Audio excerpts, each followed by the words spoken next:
ॐ अज्ञानतिमिरान्धस्य ज्ञानाञ्जनशलाकया चक्षुरुन्मिलितं येन तस्मै श्रीगुरवे नमः। श्रीचैतन्यमनोभीष्टं स्थापितं येन भूतले स्वयं रूपा कदा मह्यं ददाति स्वपदान्तिकम्। वन्देऽहं श्रीगुरु श्रीयुतापदकमलं श्रीगुरुन् वैष्णवांश्च श्रीरूपं साग्रजातं सहगना रघुनाथान्वितं तं सजीवं साद्वैतं सावधूतं परिजनसहितं कृष्णचैतन्यदेवं श्रीराधा कृष्णपदान् सहगना ललिता श्रीविशाखान्वितंश्च हे कृष्ण करुणा सिंधु दीनबंधु जगतपते गोपेशा गोपिका कांता राधा कांता नमोस्तुते तप्त कांचन गौरंगी राधे वृंदावनेश्वरी वृषभानुसुते देवी प्रणमामि हरिप्रिये नमो महावदन्याय कृष्ण प्रेम प्रधायते कृष्णाय कृष्ण चैतन्य नाम्ने गौरत्वशे नमः। वाञ्छकल्पतरुभ्यश्च कृपा सिन्धुभ्य एव च पतितानां पावनेभ्यो वैष्णवेभ्यो नमो नमः।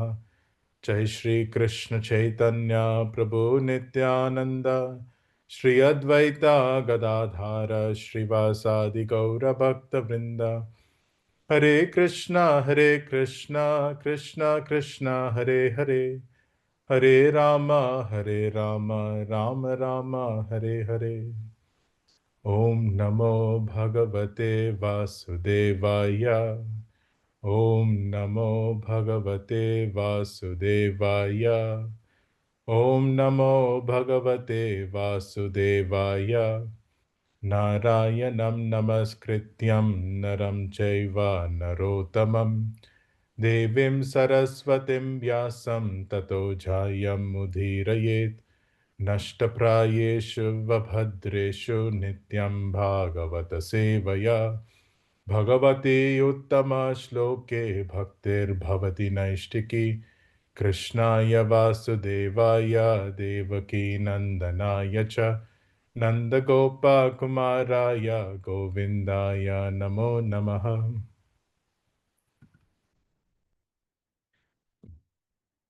So we will commence today chapter 2 of the first canto of Srimad Bhagvatam. Now this chapter has 34 verses and it provides an answer to 4 of the 6 questions that were asked by the sages of Naimisharanya. A considerable portion of the chapter is actually devoted to answering the first 3 questions of the sages. Does anybody remember what the first 3 questions were? What is the ultimate good? Yes. What is... No. Sorry, what is that? Some say something. Okay. So which verse was the ultimate good referenced in?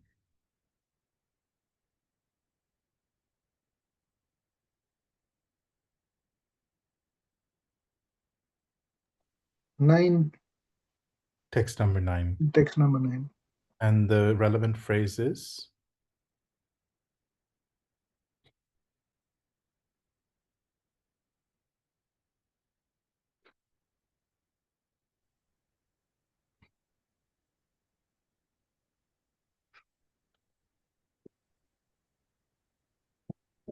Hare Krishna Prabhuji, Dandavat Pranam. Hare Krishna, Prabhuji, Dandavat Pranam. So Prabhuji, the question here, we were starting the second chapter. The question was, the second chapter is devoted to answering 4 of the 6 questions asked in the first chapter. And in particular, a considerable portion of the chapter is dedicated to answering the first 3 questions of the sages. Now, I was asking if the devotees knew what the first 3 questions were. And Rasananda Gopal Prabhu indicated the ultimate good was the first question in text number 9. So the question was, what is the Sanskrit phrase that indicates this ultimate good? Shreyas. Yes. Pumsam ekantata shreyas. So what is that singularly highest good for a human being? And what was the second question? What is the essence of all Vedic literature? Yes, that. There's a bit more to that question. First, which verse is it in? 1:11 Bhurini Bhuri Karmani. Yes. So that which is the essence of all the scriptures, that, because there's a second part to that question.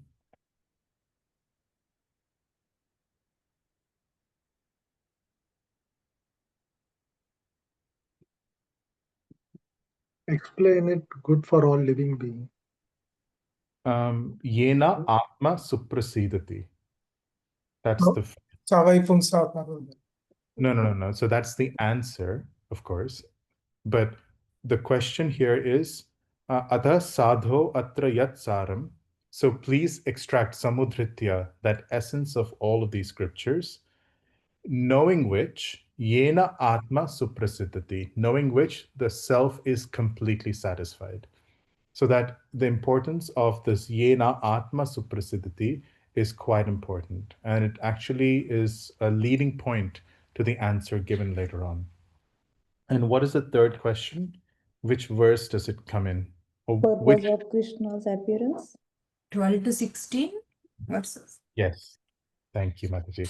It covers verses 12 to 16. And so it's almost phrased as if it is a statement rather than a question. You know for what purpose the personality of God had appeared in the womb of Devaki as the son of Vasudeva. So please, we're eager to learn about the personality of Godhead and his incarnations. Please explain to us those teachings imparted by previous masters. So what we explained was that in making the statement, you know for what purpose the Supreme Lord has entered, what they're really asking for, because we also described that this third question was a culmination of the first two questions. In asking for what is that pumsa ekantata shreyas, what is that ultimate good for a living entity? What is it that will completely satisfy the self? And you know for what purpose the Supreme Lord has appeared. He has come to display his pastime so that people can hear and chant about him. So that thing which is supremely good, which is the essence of all scriptures, that completely satisfies the self, that is the purpose for which the Lord has appeared in this world, is so that the people of this world can hear and chant about his pastimes, can develop love for him. So those three questions are connected.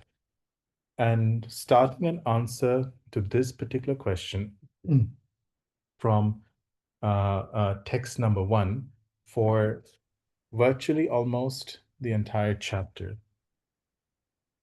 Srila Sutta Goswami begins to speak. In actual fact, sorry, give me 1 second.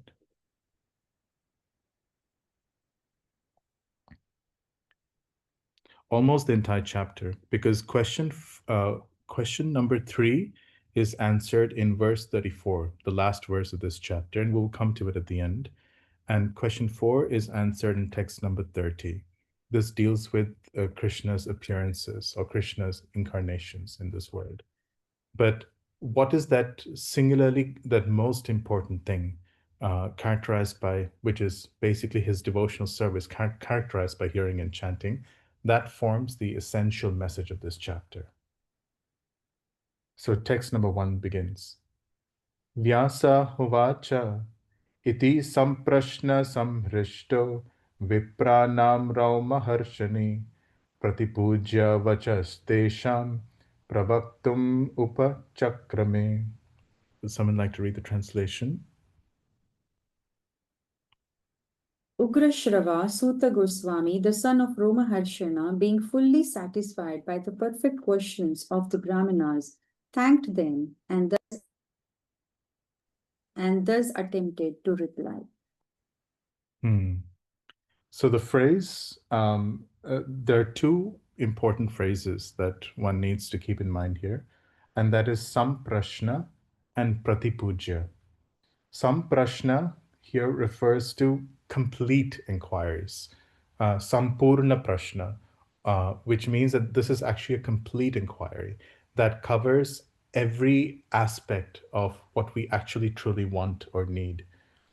If, for example, we ask something like, where can I find tomato sauce? For example, this is a query, but it doesn't actually get to the heart of what we need. A complete query might be, in this metaphorical analogy, rather than telling me a particular ingredient, can you tell me how I can feed myself? This is a complete query. So by asking, can you tell me something to help myself? That is one type of query.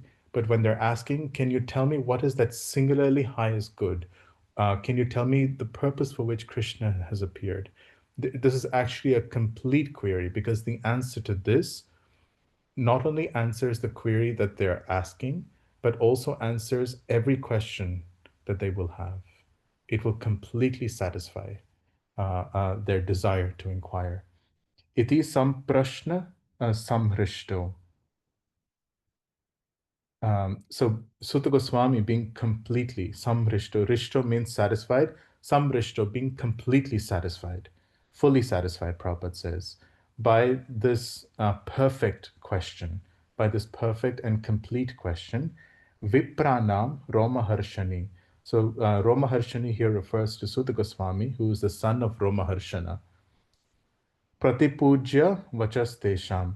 So pratipuja here, puja means to worship. They have worshipped him with their words.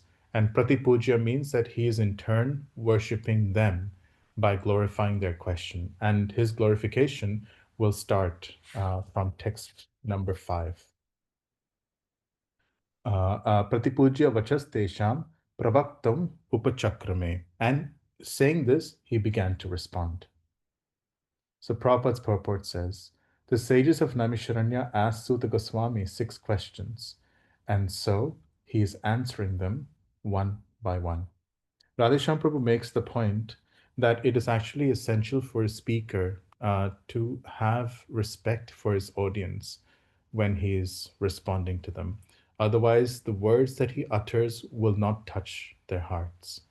If a speaker speaks as if the audience are ignorant, are silly, are incapable of understanding what he or she is saying, then that creates a divide between the speaker and the audience.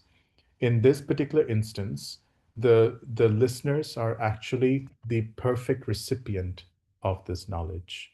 And Sutta Goswami recognizes that the knowledge that that the audience are asking for is quite befitting, because it is suitable to the consciousness of the person who is asking this question. Sometimes if Srila Prabhupada was asked, like early on, I think it was 1968 or 67, Srila Prabhupada was in San Francisco, and somebody asked Srila Prabhupada, can you, Swamiji, an Indian gentleman who had come into the San Francisco temple, Prabhupada, can you please speak about the Rasa Leela? And Prabhupada said, uh, uh, that is not required right now. They asked, but Prabhupada, we really want to hear, it was Janmashtami, can you please speak about Rasa Leela? Prabhupada said, that is a very elevated subject matter. It is not meant for this particular situation. And then they again asked, Prabhupada said, look, you may be qualified to hear, I'm not qualified to speak. And with this, he closed the matter. So this is an example of a speaker who recognizes the disqualification of the audience.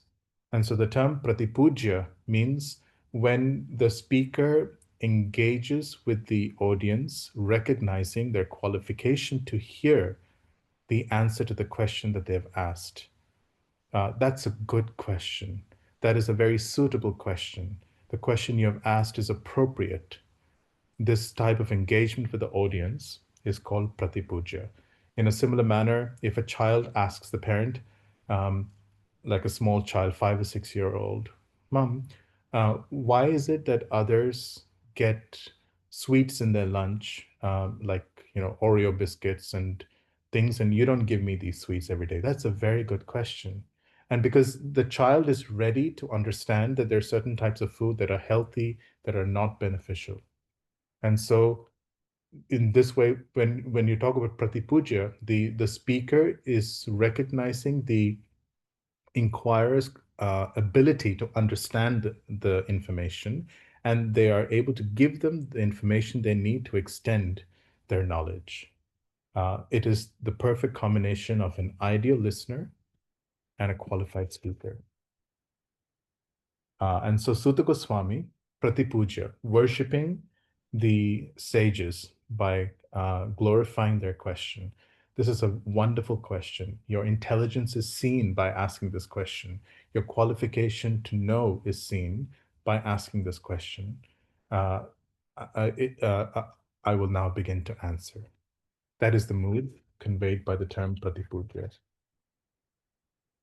Text number 2. So the next 3 verses, text number 2, 3, and 4, Sutta Goswami, before beginning to speak and respond to the sages, he first offers respect to his own spiritual master in 2 verses, and then to the deity of Srimad Bhagvatam in text number 4. And the mood that Sutta Goswami has is that the answer to the questions asked by these qualified listeners is actually Krishna Katha. The Krishna Katha is best spoken in the literature called Srimad Bhagvatam. And if I am to speak Srimad Bhagavatam, I should also then glorify the original speaker of the Srimad Bhagavatam. So even though Srimad Bhagavatam is an eternal scripture, it was in this particular pastime revealed to the world in full by Srila Sukadeva Goswami. And so therefore Srila Sukadeva Goswami is known as the original speaker of Srimad Bhagavatam. And so Sutta Goswami is thinking the answer to these questions by the sages is the Srimad Bhagavatam. And so remembering the speaker of Srimad Bhagavatam, praying for Srila Sukadeva Goswami to enter into his words. And we will read this in just a second because he says, Tam Sarva Bhuta Hridayam. He glorifies Srila Sukadeva Goswami as that personality who is able to enter into the heart of every living being. And so he says, his mood is, may Srila Sukadeva Goswami speak through my words directly to these qualified personalities. Because he is capable of entering everyone's heart. And that may that original speaker of Srimad Bhagavatam satisfy the questions asked by these sages. So this is the mood that Sutta Goswami has. He's praying to become an instrument of Srila Sukadeva Goswami's words. So the verse says, Sutta hovacha Yam pravarjantam anupetam apeta krityam dvaipayano virahakatara ajuhava putreti tanmayataya taravo binedus tam sarvabhuta hridayam munim anatosmi. Can someone read the translation? Srila Sutta Goswami said, let me offer my respectful obeisances unto the great sage Sukadeva Goswami, who can enter the hearts of all. When he went away to take up the renounced order of life, sannyasa, leaving home without undergoing reformation by the sacred thread or the ceremonies observed by the higher caste, his father Vyasadeva, fearing separation from him, cried out, O my son, indeed, only the trees which were absorbed in the same feelings of separation echoed in response to the be grieved father. Hare Krishna. So, yam pravrajantam. Vrajantam means to walk away. Pravarjantam means he walked away without looking back. It was pravarjantam, the pra enhances the quality, enhances the meaning of walking away. So prakarshena vrajantam, without turning back, without heeding anything. As soon as he appeared in this world, he just got up and walked away. Anupetam, here Prabhupada translates it as without being reformed by the sacred thread. Anupetam literally means one who approaches the spiritual master for upanayana, upetam. Anupetam means one who doesn't approach Guru for reformation by the sacred thread. And the reason he didn't approach the spiritual master is apeta krityam. He was beyond all varnashrama duties. So therefore, Prabhupada translates it as not undergoing ceremonies. Because Srila Sukadeva Goswami was above the need for reformation by Vedic processes. So therefore, he didn't need to approach anyone for a Gayatri thread.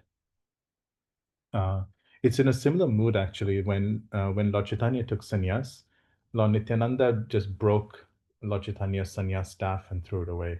He was thinking, why does the Lord need to follow the rules of sannyasa? He's beyond the rules of sannyasa. So thinking this, he broke the staff and threw it away. Bhagavad Gita also in 3:16-17 says that for one who is taking pleasure in the self, there's no more duties that applies. None of the prescriptive duties of the Vedic literature have any meaning any longer. So anupetam apeta krityam.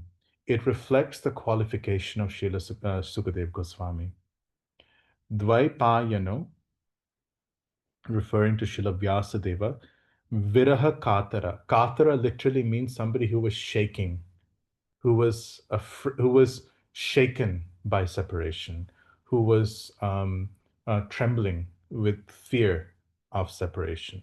That's literally the meaning of viraha katara. And so one can ask, why would Srila Vyasadeva be so uh, um, afraid or so shaken by his own son walking away when Srila Vyasadeva himself, as the knower of the Vedas, understands its meaning and purport? Shouldn't he be detached from this world? But the point being made here is that Srila Sukadeva Goswami was a devotee, and Srila Vyasadeva was missing the company of his son who had such exalted consciousness. And so it reflects Srila Sukadeva Goswami's own qualities that are missed by other Vaishnavas.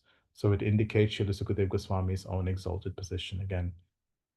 But the other point that is being made is that Srila Vyasadeva wanted to teach Srimad Bhagavatam to Srila Sukadeva Goswami. And so he was, before that training could be completed, as Sukadeva Goswami just appeared and began to walk away, Srila Vyasadeva wanted to call him back. O Putra, O son, please come back. Please accept this treasure that I have reserved for you. And fearing that he could not give him this treasure, he was viraha katara. He was feeling great separation from his son. Ajuhava, he exclaimed, Putra iti, O Putra, O Putra. This was Srila Vyasadev's exclamation. Tan mayataya taravo binedus. And so as Vyasadeva was calling, Putra, Putra, O son, please come back, O son, it appeared that only the trees were responding, were echoing in turn. So Srila Sukadeva Goswami had just completely left, and he was just walking away. And all Vyasadeva heard back, all anyone heard back, was the echo of the trees. Taravo binedus. Tam sarva bhuta hridayam munim anatosmi. So the echo of the trees has certain meanings. One, Srila Sukadeva Goswami was such an exalted yogi.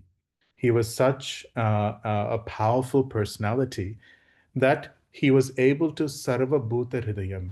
He was able to enter into the heart of every living entity. Now, he didn't want to personally turn back and respond to his father.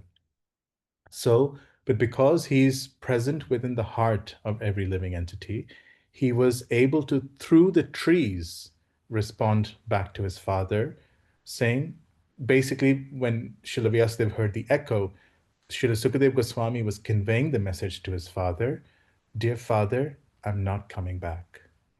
That is the intimation of that statement.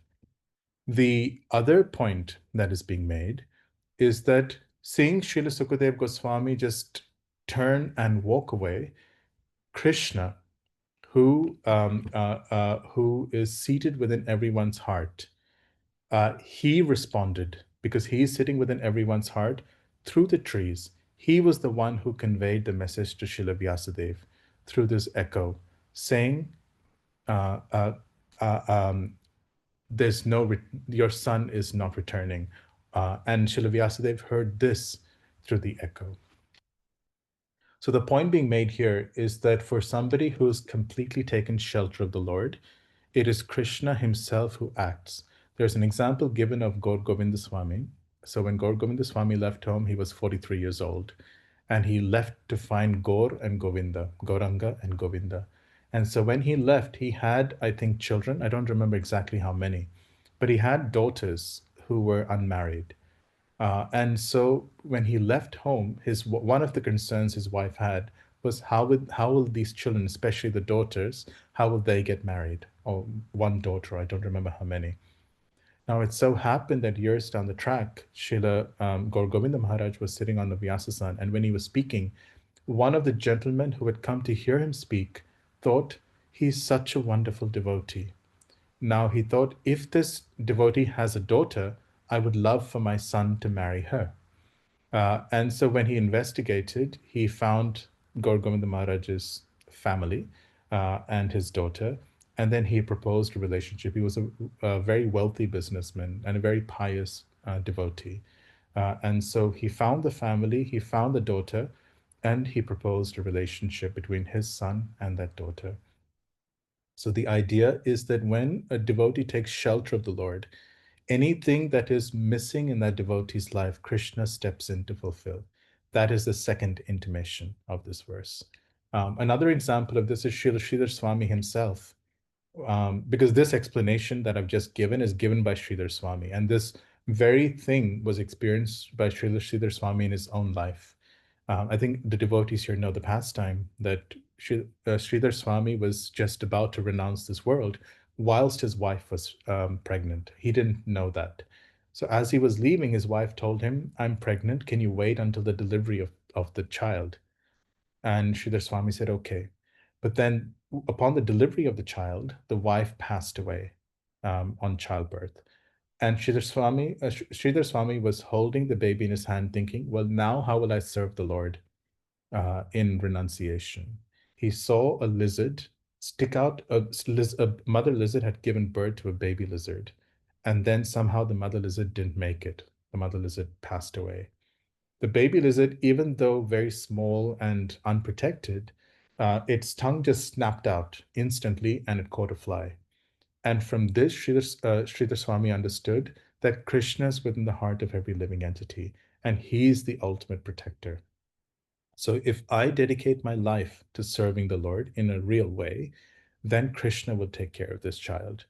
And so it was a forest, there was no one around. Sridhar Swami left the child in a comfortable place, and he just left to take sannyas. It so happened that a couple of hours later, a couple came and found the child and adopted that child. So it was experienced in Sridhar Swami's own life that for somebody who's dedicating their life to Krishna, any gaps involved in a person's life is filled in by the Lord himself. The third explanation that is given is that the trees were so absorbed in the mood of Srila Sukadev Goswami that they themselves responded to Srila Vyasadeva. So this is expressed by the phrase Tanmayataya, that they had become, because Srila Sukadev Goswami's qualities were so exalted, by a moment's association with Srila Sukadev Goswami, the trees had taken on his mood. And so when Srila Vyasadeva was calling, the trees responded in the voice of Srila Sukadev Goswami. That's the third explanation. And the fourth explanation is that Srila Sukadev Goswami's qualities were so exalted that the trees felt as much separation as Srila Vyasadeva himself felt for Srila Sukadeva Goswami. So when Srila Vyasadeva was calling, "O Putra, O son," becoming absorbed in Vyasadeva's own relationship with Srila Sukadeva Goswami, the trees themselves called out, "O son, O son, O son, O son." And they themselves were feeling great separation from Srila Sukadeva Goswami. It is not surprising that one feels one has this feeling for one with exalted and great qualities. The moment we come across a Vaishnava whose own character, whose own qualities of sweetness, putting others in front of themselves, in their desire to help devotees, protect devotees, or take care of devotees. When you come across a Vaishnava like this, whose character captures the heart, even a few moments of association with that Vaishnava makes you miss them when they're not in your association or they leave the yatra. So this is a reflection of Srila Sukadeva Goswami's own qualities, either talking about his level of shelter in Krishna, or talking about his depth of absorption in Krishna to the extent that he was completely renounced, or that his qualities were so great that even the trees, either absorbing his mood or Vyasadeva's mood, responded to Vyasadeva in turn. So either way, it glorifies Srila Sukadeva Goswami.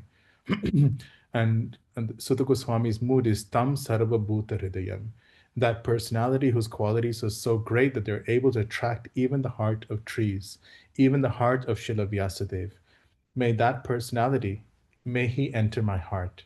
And as the original speaker of Srimad Bhagavatam, may he speak through my words to answer these qualified listeners. So Srila Prabhupada explains as follows.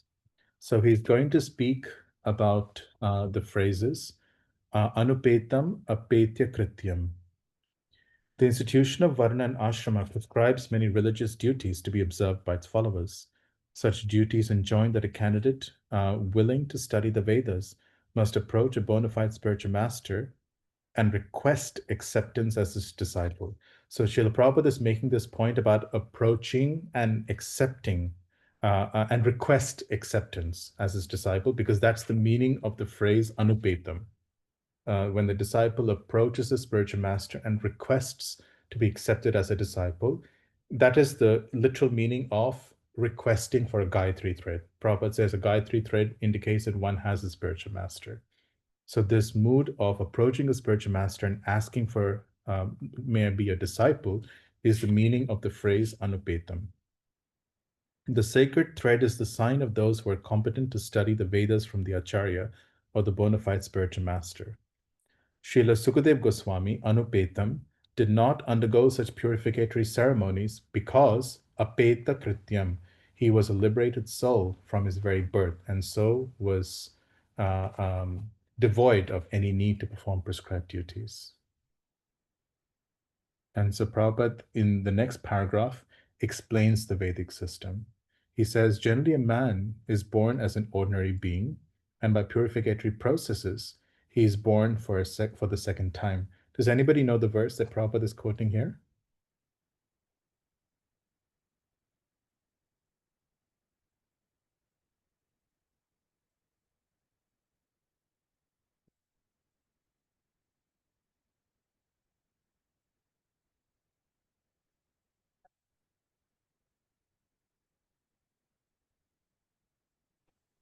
जन्मने जायते शुद्ध.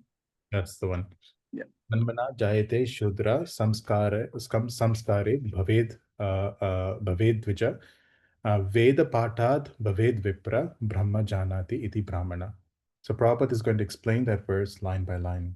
So Prabhupada says, generally a man is born as an ordinary being, janmana jayate shudra, and by purificatory processes, he is born for a second time. Samskaret, by purificatory processes, bhaved dvija, he is born for a second time.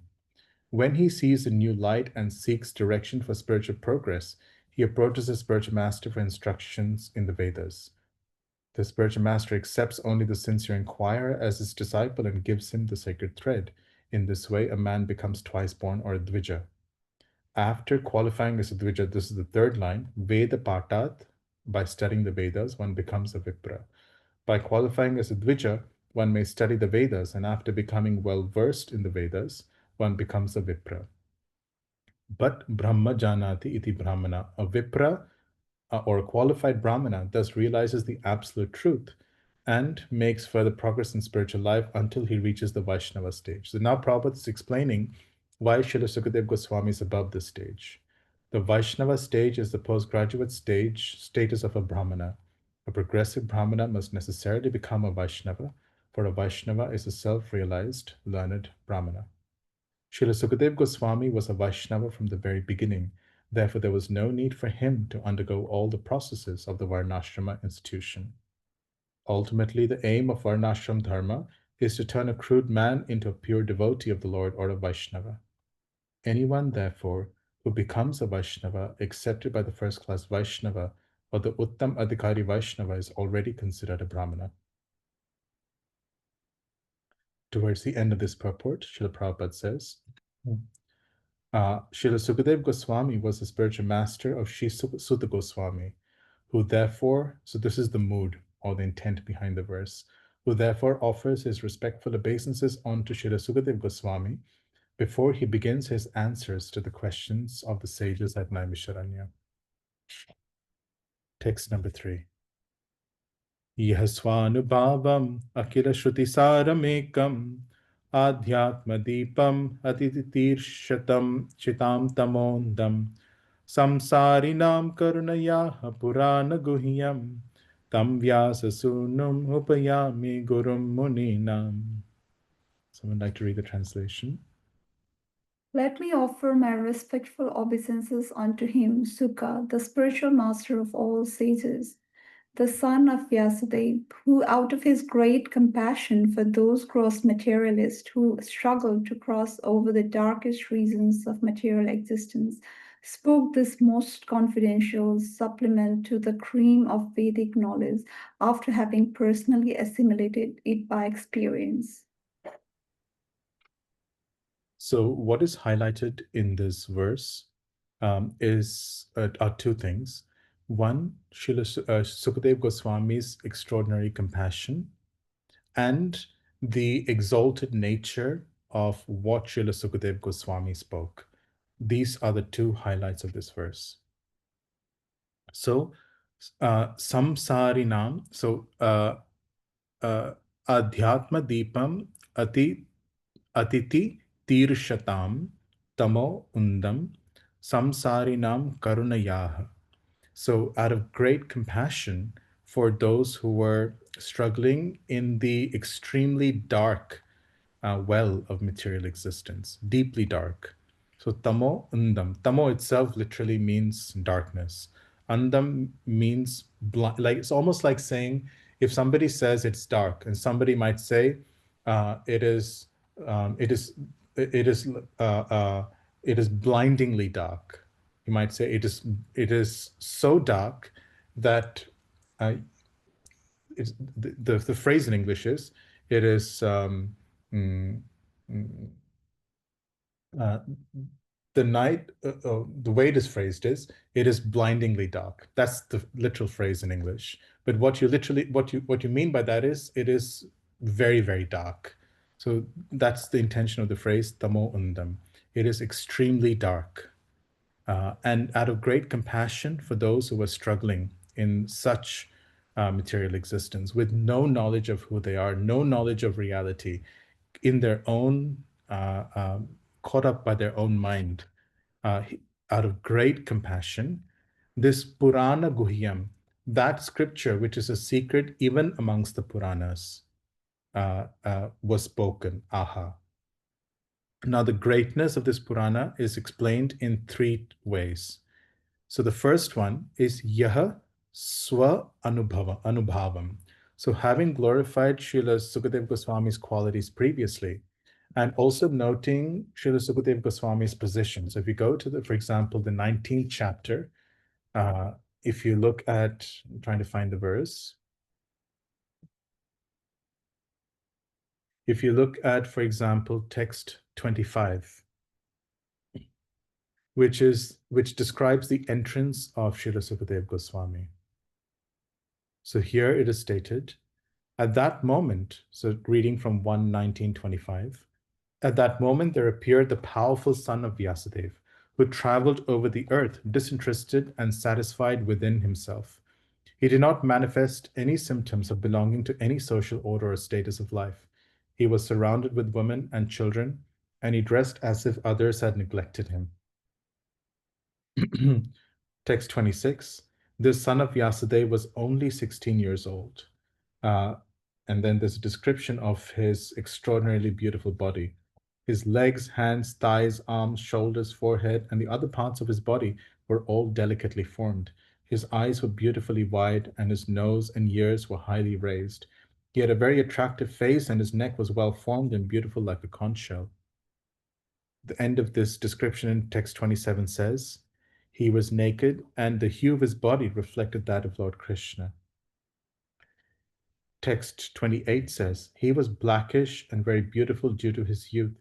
Because of the glamour of his body and his attractive smiles, he was pleasing to women, though he tried to cover his natural glories.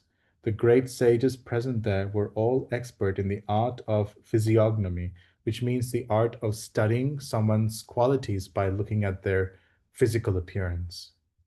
And so they honored him by rising from their seats. So this explains the phrase here in this verse in 1, 2, 3, where Srila Sukadeva Goswami is referred to as Gurum Muninam. He is the guru of even the great sages. And that Srila Vyasadeva was honored by the sages and placed on the Vyasasan shows his exalted position, and it shows the extraordinary nature of his own realizations. So in this verse, when Sutta Goswami is saying that this scripture, Purana Guhyam, the Srimad Bhagvatam, it manifested from his own realization, Yaha Swa Anubhavam. It refers to the fact that Sukadeva Goswami is the guru of all the munis, and his realizations are the basis for Srimad Bhagvatam. And so therefore, this scripture which he spoke is the most exalted of all. Akila Shruti Saram, here ekam.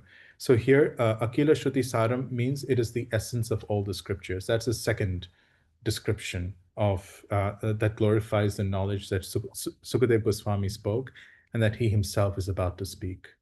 And ekam, it is without comparison. There's only one of such scriptures anywhere. There's no other comparison to this. So Srila Sutta Goswami here is glorifying that the compassion of Srila Sukadeva Goswami, from whose realization he spoke that knowledge, Adhyatma Deepam, which shone a light onto those who are struggling with this dark material existence.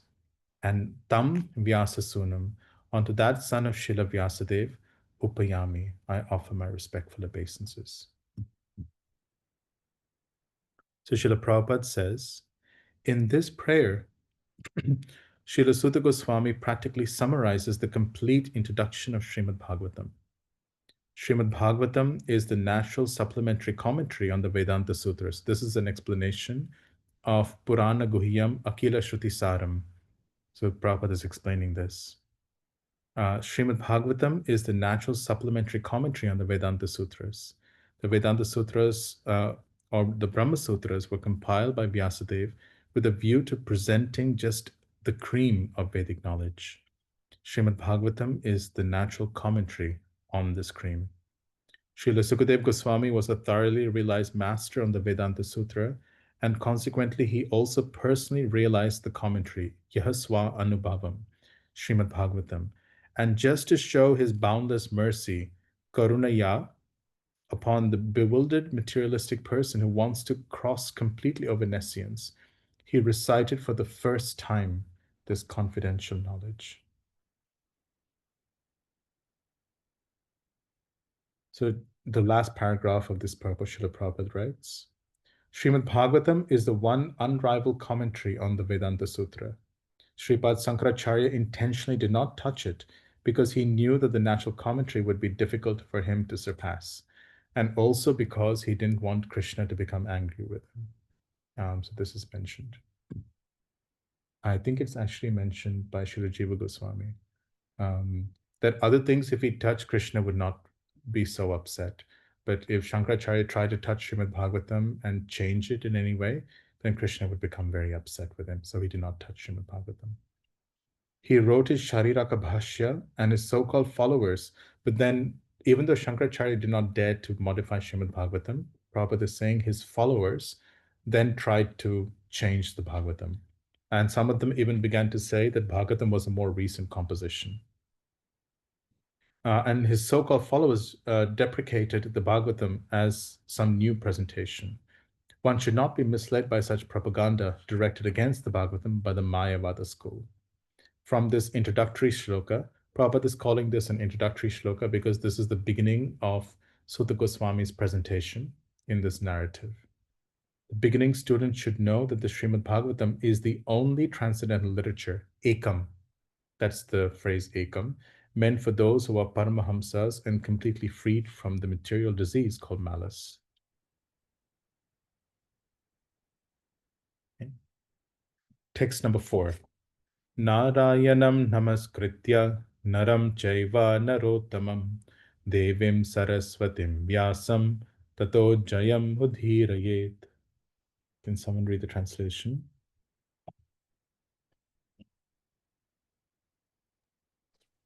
Yes, Prabhuji, I will read. Please, Mataji. Before reciting the Srimad Bhagavatam, which is very means of conquest, one should offer respectful obeisances unto the personality of Godhead Narayana, unto Nar Narayana Rishi, the supermost human being, unto Mother Saraswati, the goddess of learning, and unto Srila Vyasdev, the author. So, does anybody know where Srila Vyasadeva compiled Srimad Bhagavatam or presented Srimad Bhagavatam for people's understanding? Badrika Ashram, near Badrika Ashram, Badrinathji. Yes, in Badrikashram itself. And who are the presiding deities of Badrikashram? Nar Narayan disease. So that's why the Nara Narayana Rishis are glorified here. Nara Narayana Rishi are repeatedly referenced throughout the Mahabharata also.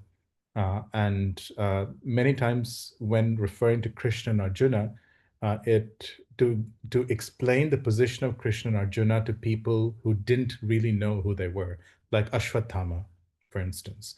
When Ashwatthama released his Narayanastra and Agni-astra on the 15th day of the battle, and they were unsuccessful in conquering or harming, even in the slightest way, Krishna and Arjuna. Ashwatthama threw his bow down and said, all of this is illusion, nothing exists. And then he just ran away.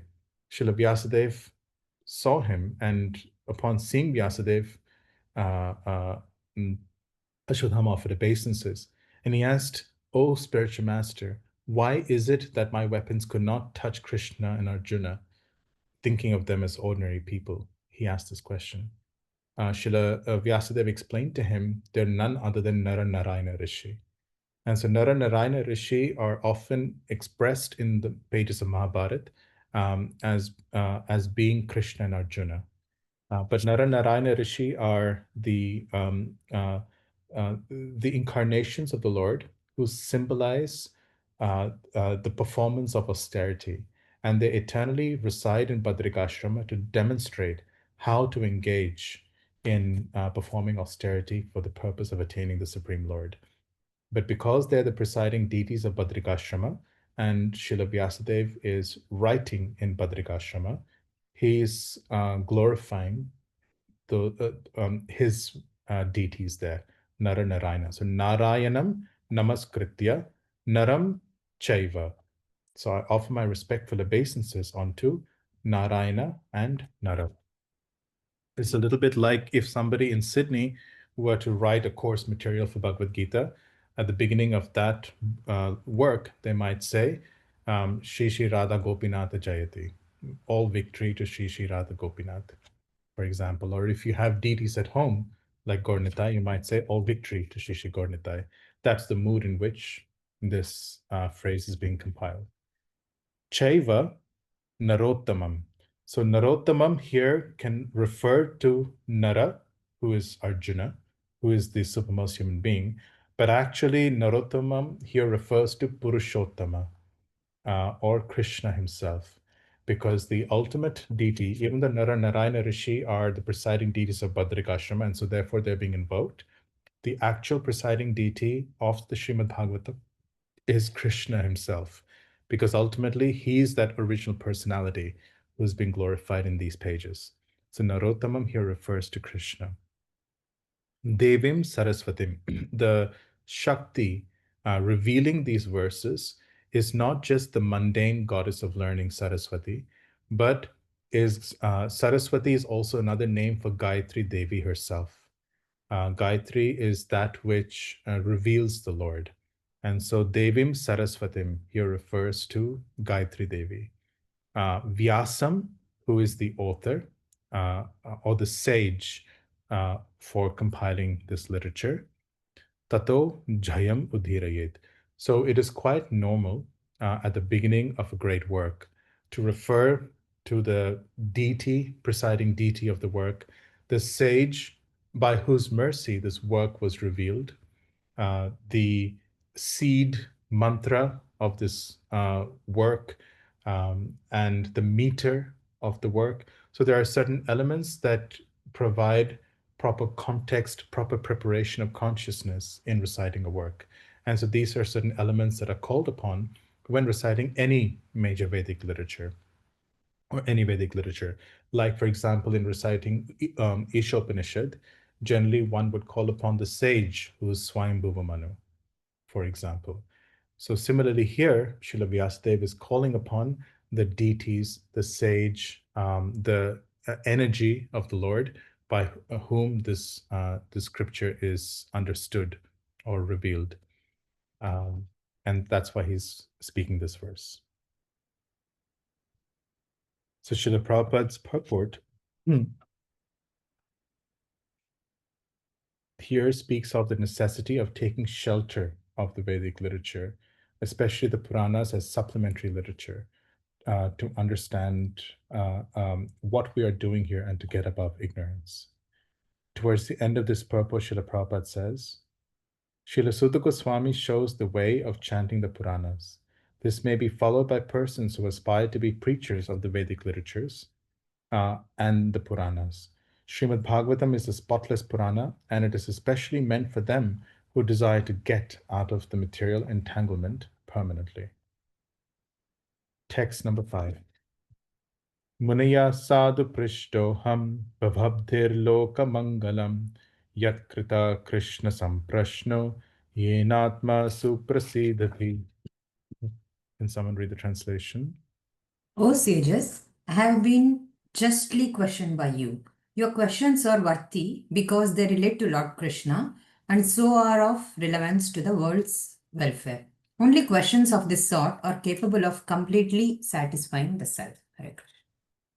So texts 1 to 4 can be seen as an introduction. Srila Vyasadeva has set the context by describing Srila Sutta Goswami's mood.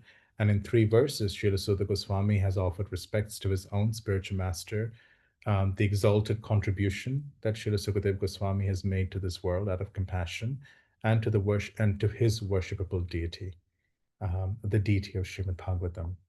Now, having engaged in his own Mangalacharan, from text 5 through to text 13, Srila Sutta Goswami will begin to answer the first 3 questions of the sages. And his answer is expanded later on as well from text 14 onwards, but text 5 through to text 13 should be seen as one unit. So in text number 5, Srila Sutta Goswami says, Munayaha, O sages, sadhu prishtoham, your question is extremely befitting.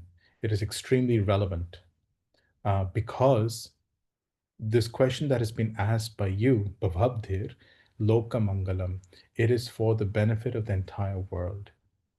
That which you have previously stated, where you've asked for what is this ekantata shreyas, what is that supremely auspicious thing? What is the essence of all the scriptures? For what purpose did Krishna come?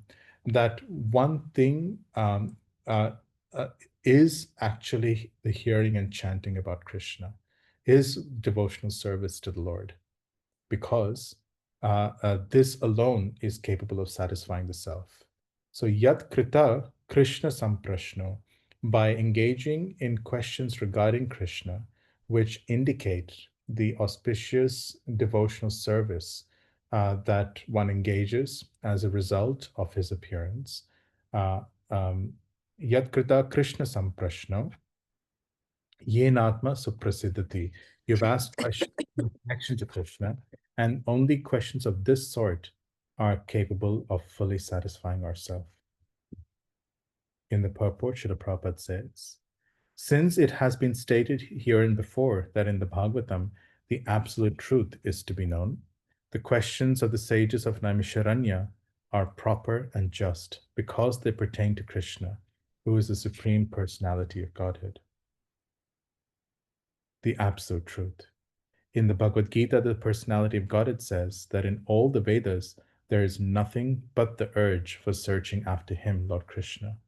Thus, the questions that pertain to Krishna are the sum and substance of all Vedic inquiries. Srila Prabhupada's point is that if a question doesn't touch Krishna directly, it is asking after a part, but it doesn't actually cover the whole. The moment one asks questions with respect to Krishna himself, then everything else is automatically included. The whole world is full of questions and answers. The birds, beasts, and men are all busy in the matter of perpetual questions and answers. In the morning, the birds in the nest become busy with questions and answers, and in the evening also, the same birds come back and again become busy with questions and answers. The human being, unless he's fast asleep at night, is busy with questions and answers. The businessmen in the market are busy with questions and answers. And so also the lawyers in the court and the students in the schools and colleges. The legislators in the parliament are also busy with questions and answers. And the politicians and the press representatives are all busy with questions and answers. Although they go on making such questions and answers for their whole lives, they are not satisfied. Satisfaction of the soul can only be obtained by questions and answers on the subject of Krishna. Krishna is our most intimate master, friend, father, or son, and object of conjugal love. Forgetting Krishna, we have created so many objects of questions and answers, but none of them are able to give us complete satisfaction. All things but Krishna give temporary satisfaction only. So if we are to have complete satisfaction, we must take to the questions and answers about Krishna.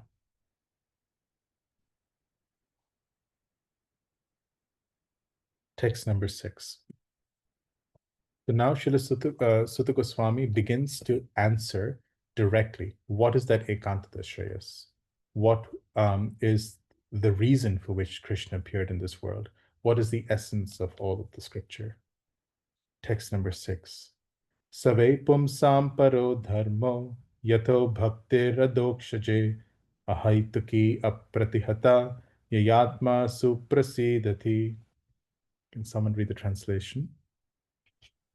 The supreme occupation, dharma, for all humanity is that by which man can attain to loving devotional service unto transcendent Lord. Such devotional service must be unmotivated and uninterrupted to completely satisfy the self. So the word dharma in the Vedas has two meanings. One pertains to the duties, if you will, of the body, and one which refers to the eternal occupation or the duty of the spirit soul. In the Vedas, both are referred to as dharma. The duty pertaining to the body is called apara dharma, but the duty pertaining to the soul is called para dharma. Because it is not temporary, it is of the nature of the self. And only by engaging in this kind of dharma can the self be completely satisfied. Therefore, paradharma here refers to devotional service. And we shall see in the coming verses that the principal part of devotional service, the essence of all devotional service, is the hearing and chanting about Krishna. And so, therefore, a paradharma here refers to pure devotional service. Save pumsam. So, sa vai, the phrase vai indicates certainty. There's nothing other than this that is the supreme dharma. So, save pumsam paro dharmo yato. So, that is the supreme dharma, is the literal meaning of the statement, by which, yato means by which, yato bhaktir adoksaje. The second bhaktir here refers to prema bhakti. So the paradharma here refers to sadhana bhakti, and the second bhakti here refers to prema bhakti. So that is the supreme occupation for all of humanity, which generates prema bhakti towards that adhokshaja.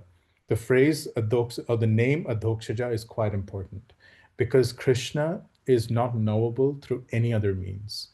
He's not knowable through either prescribed duties, what to speak of, the way most of us, not us, but most people today, just without reference to any scripture, without reference to any instructions of the Lord, just conduct their behavior. But even through regulated activities of the Vedas, Krishna cannot be known. Therefore, he's a dokshaja. Through the practices of renunciation, by studying the Vedas, maintaining celibacy, engaging in all kinds of vows and austerities, Krishna cannot be known. But that dharma by which one obtains prema bhakti for that unknowable Supreme Lord, who's knowable when one develops in love for him, that alone is the supreme occupation for all of humanity. That alone is the essence of all of Scripture. That alone is that essential good for all human beings. And that alone is the reason for which Krishna has appeared in this world. This is Sutta Goswami's answer. Now, the nature and description of this quality of bhakti is described, because this is not just any kind of partial devotional service. It's not like, for example, one comes to the temple occasionally and then has one's own life separately. That's not the kind of bhakti which is being spoken about. That is not the dharma that is being spoken about.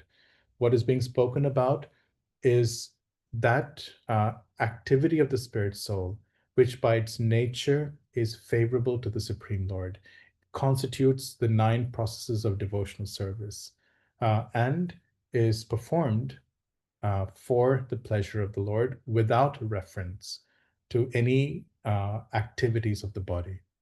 And so therefore that nature of the Lord is ahetuki.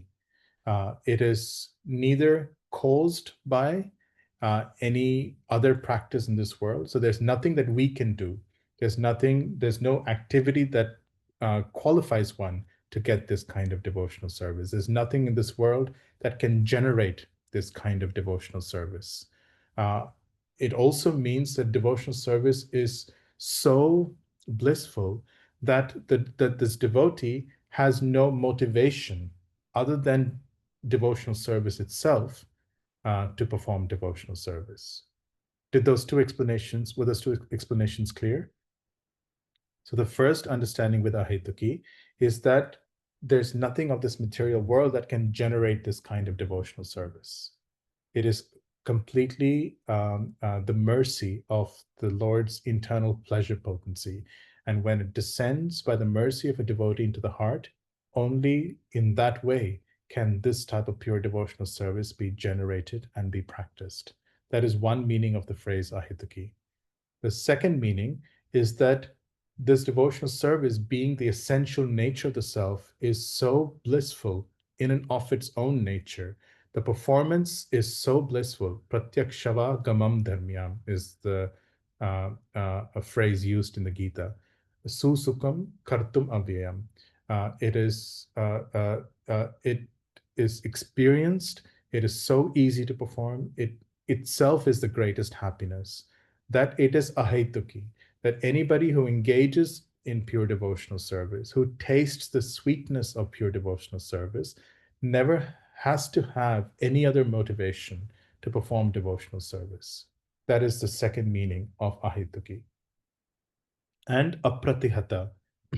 Apratihata means that there is nothing of this world which is capable of coming in the way of pure devotional service. Once somebody has this mood of serving Krishna purely, no matter what obstacles come forward in our life, once, like the Ganga, often this example is used, like in Kunti Maharani's prayers.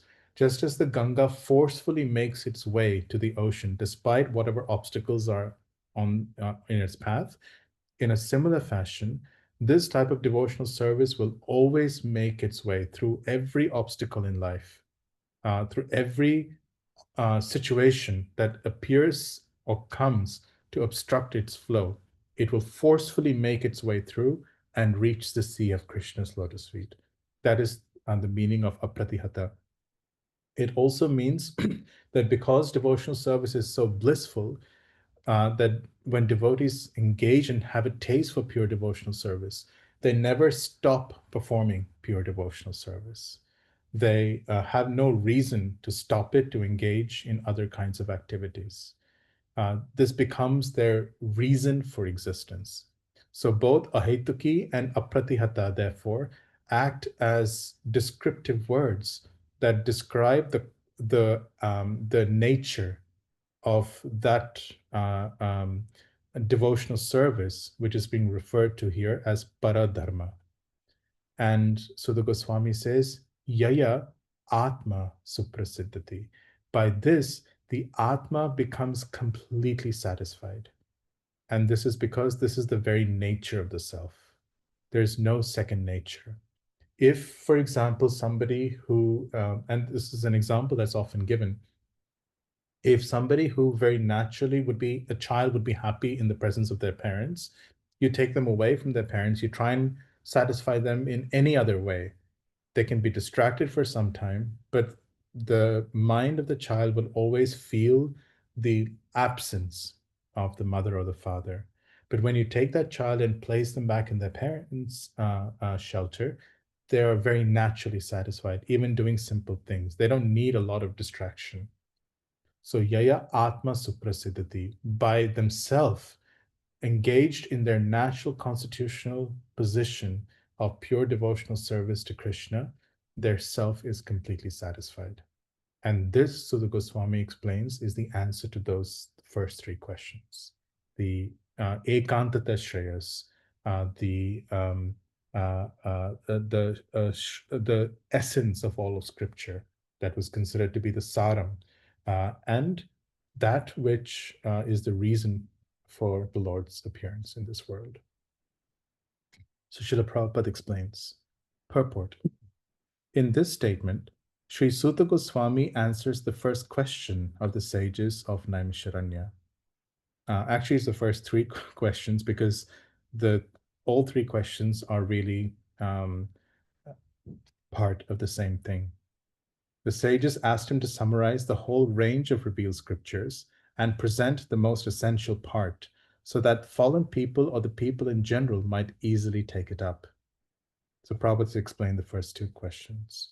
The Vedas prescribe two different types of occupation for the human being. So Prabhupada is explaining paradharma and aparadharma in this explanation. One is called pravriti marga, or the path of sense enjoyment, that is aparadharma, and the other is called nivriti marga, or the path of renunciation, which is, Prabhupada is going to explain, the path of enjoyment is inferior, apara, and the path of sacrifice for the supreme cause is superior. The material existence of the living being is a diseased condition of actual life. Actual life is spiritual existence or Brahma-bhuta existence, where life is eternal, blissful, and full of knowledge. Material existence is temporary, illusory, and full of miseries. There is no happiness at all. Therefore, the path of progressive material enjoyment, which is temporary, miserable, and illusory, is inferior. But paradharma, which is characterized by renunciation. So there's this famous verse, Vairagya Vidya Nija Bhakti Yoga. So sometimes Srila Prabhupada, the way it's translated in Chaitanya Charitamrita, that verse reads, Lord Chaitanya came to teach devotional service characterized by renunciation of everything outside of Krishna consciousness. So that's how Srila Prabhupada is explaining this phrase, Nivritti Marga. And an example of this is Srila Raghunath Das Goswami, whose absorption in devotional service was so great that the slightest thing that became an obstacle to the intensity of his service was pushed aside. So this is how Prabhupada is explaining this Nivritti Marga.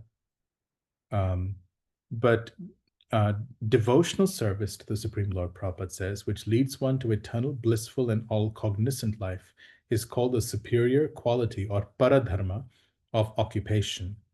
This is sometimes polluted when mixed with inferior quality. For example, adoption of devotional service for material gain is certainly an obstruction on the progressive path of renunciation.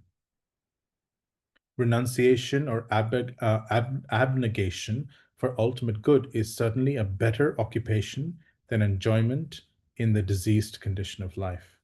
Such enjoyment only aggravates the symptoms of disease and increases its duration. Therefore, devotional service to the Lord must be pure in quality, i.e., without the least desire for material enjoyment, ahetuki. That's Prabhupada's explanation of the phrase ahetuki.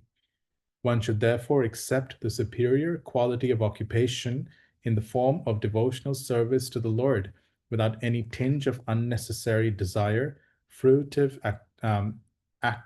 action, and philosophical speculation. This alone can lead one to perpetual solace in his service.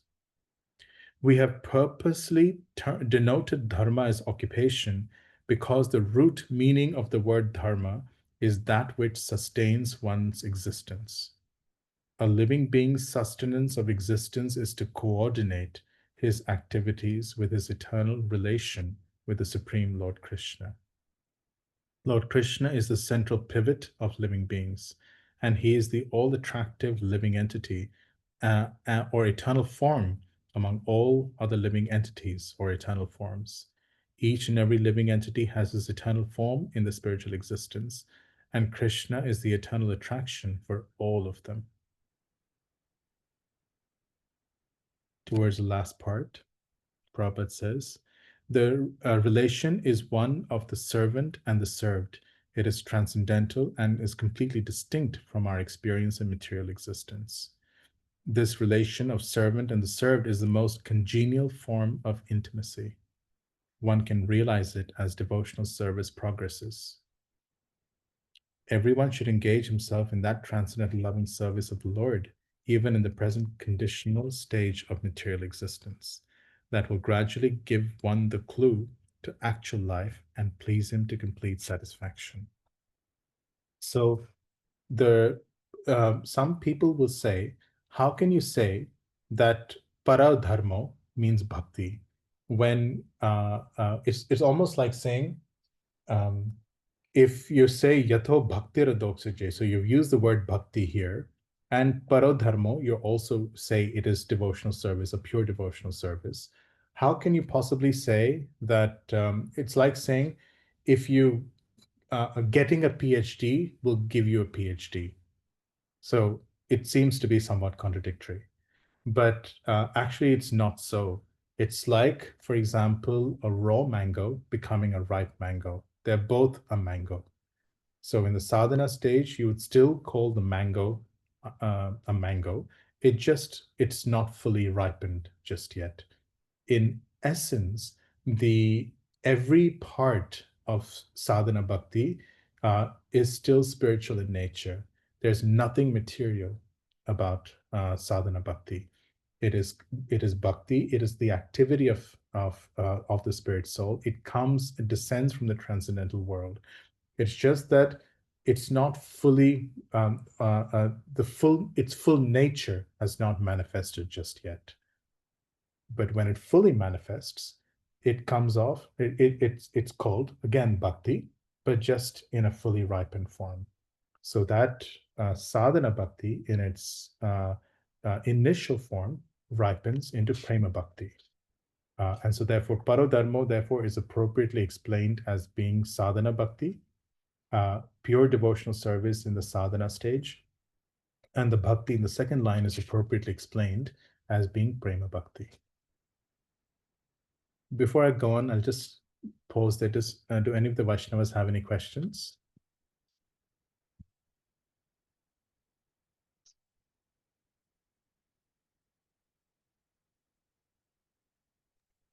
Hare Krishna, Prabhuji.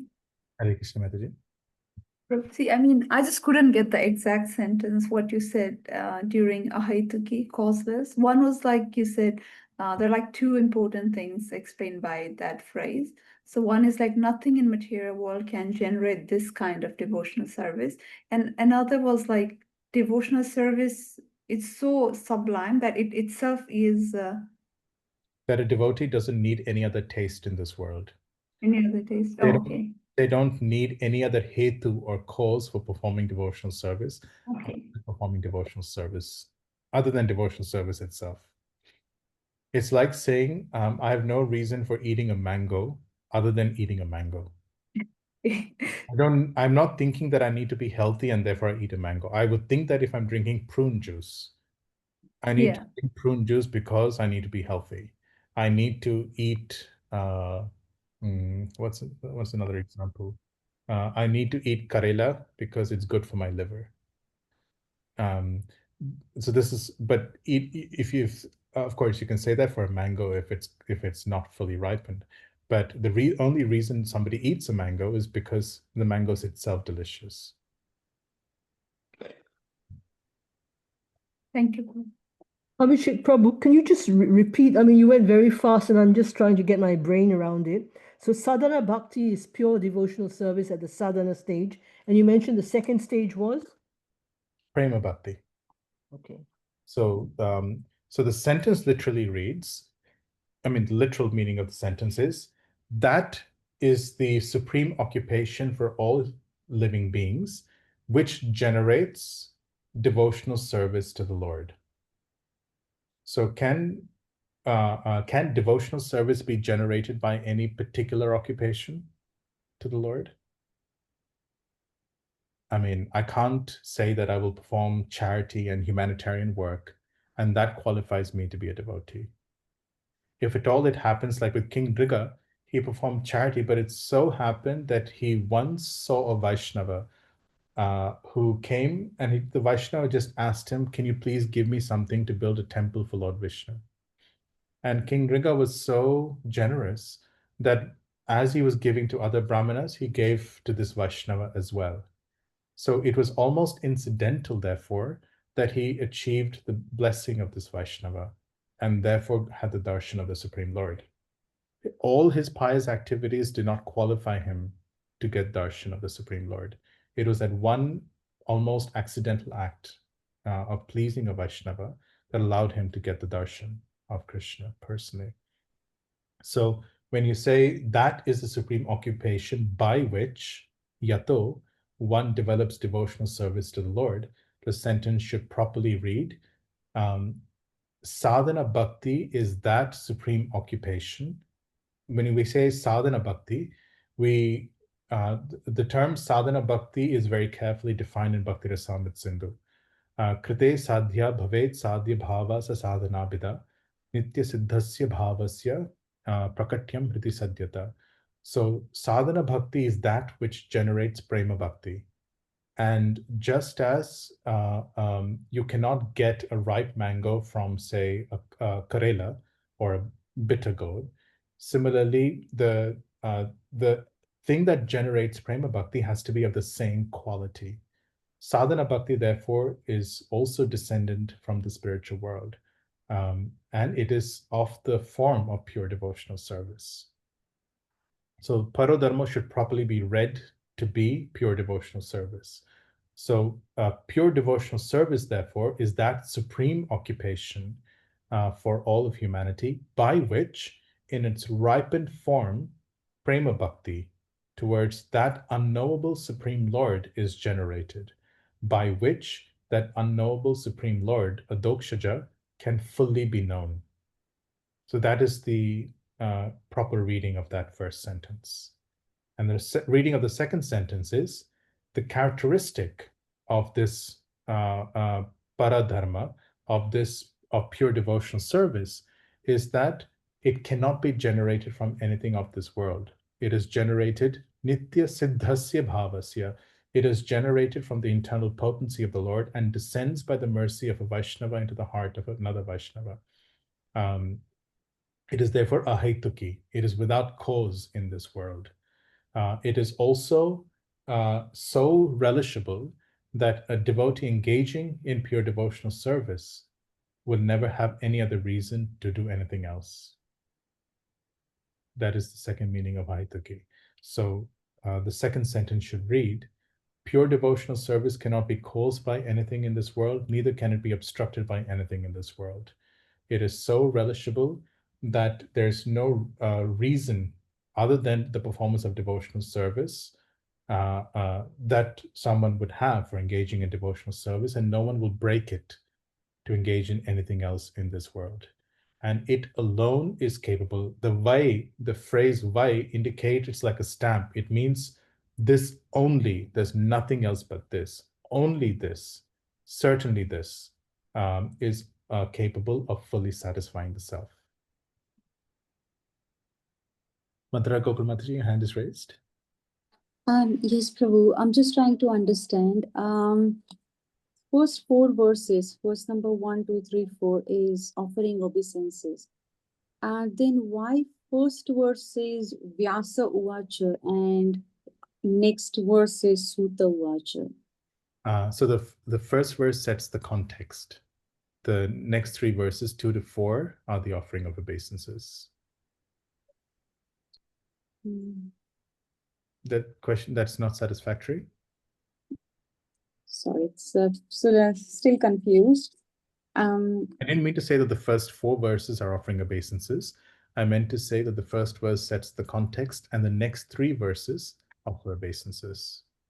So even though the first verse is setting context, still it is saying Sutta Goswami, the son of Romaharshana, being fully satisfied by the question, started answering. So why Vyasa Uvacha there? Because Vyasadeva is speaking or is narrating this section. So Srila Vyasadeva, he spoke the first 3 verses, and then he narrated a conversation between Sutta Goswami and the sages. And then he's speaking again, saying, after the sages have spoken their questions, Sutta Goswami, feeling pleased, is now responding. So it's almost a narrator, if you will, speaking before he quotes and explains what Sutta Goswami said. Okay, Prabhuji, thank you. Does that satisfy your question? Maybe I'll talk to you offline because I'm confused with all the embodied talks, because I'm thinking Vyasadeva, Shukadev Goswami explained it, and then Sutta Goswami was there in Naimisharanya among the sages, and among all the sages where Shukadev Goswami explained that. Yes. Now Naimisharanya, Sutta Goswami is explaining it, where Vyasadeva came in between.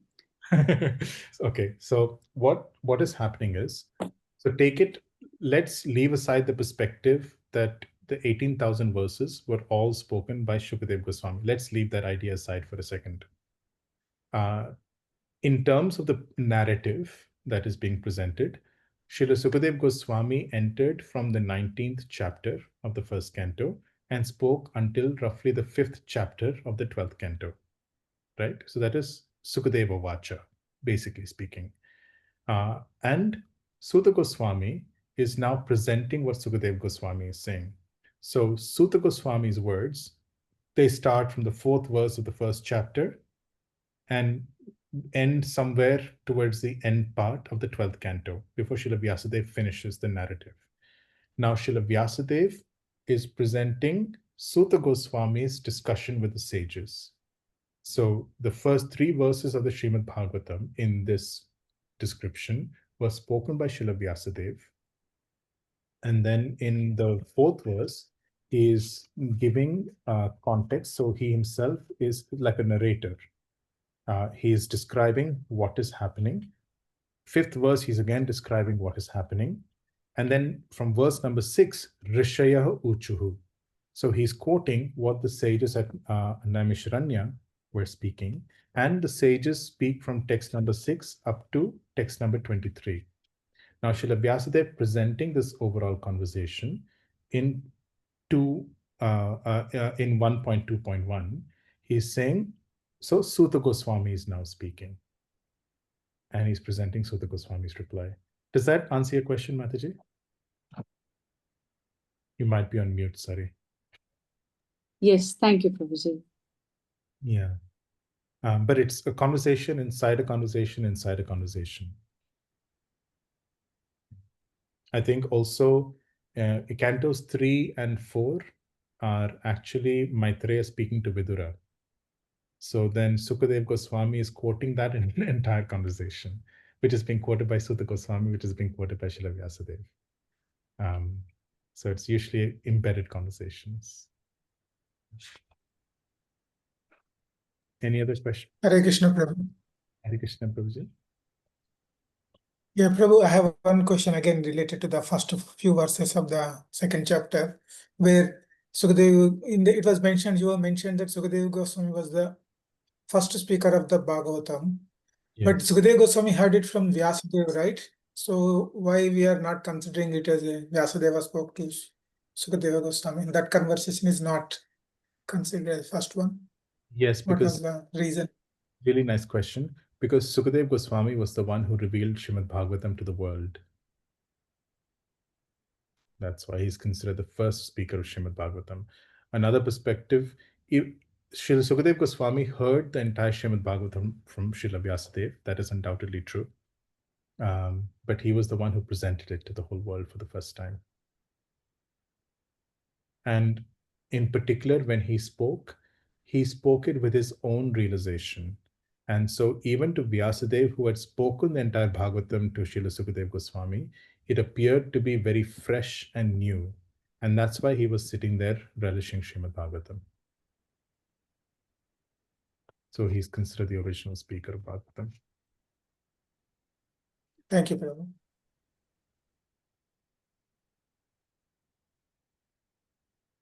Okay. Text number 7.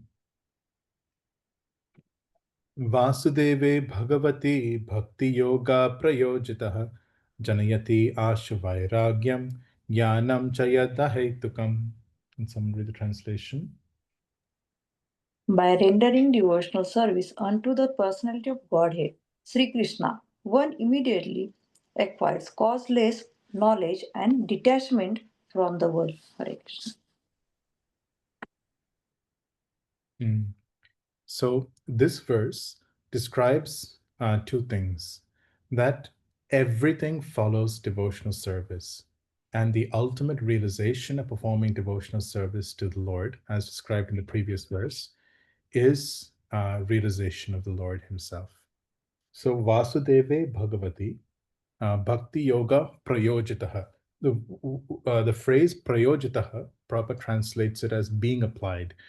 So it means being properly engaged in a proper relationship with the Lord. It doesn't mean that somebody is just taking some statements and engaging with it in their own way.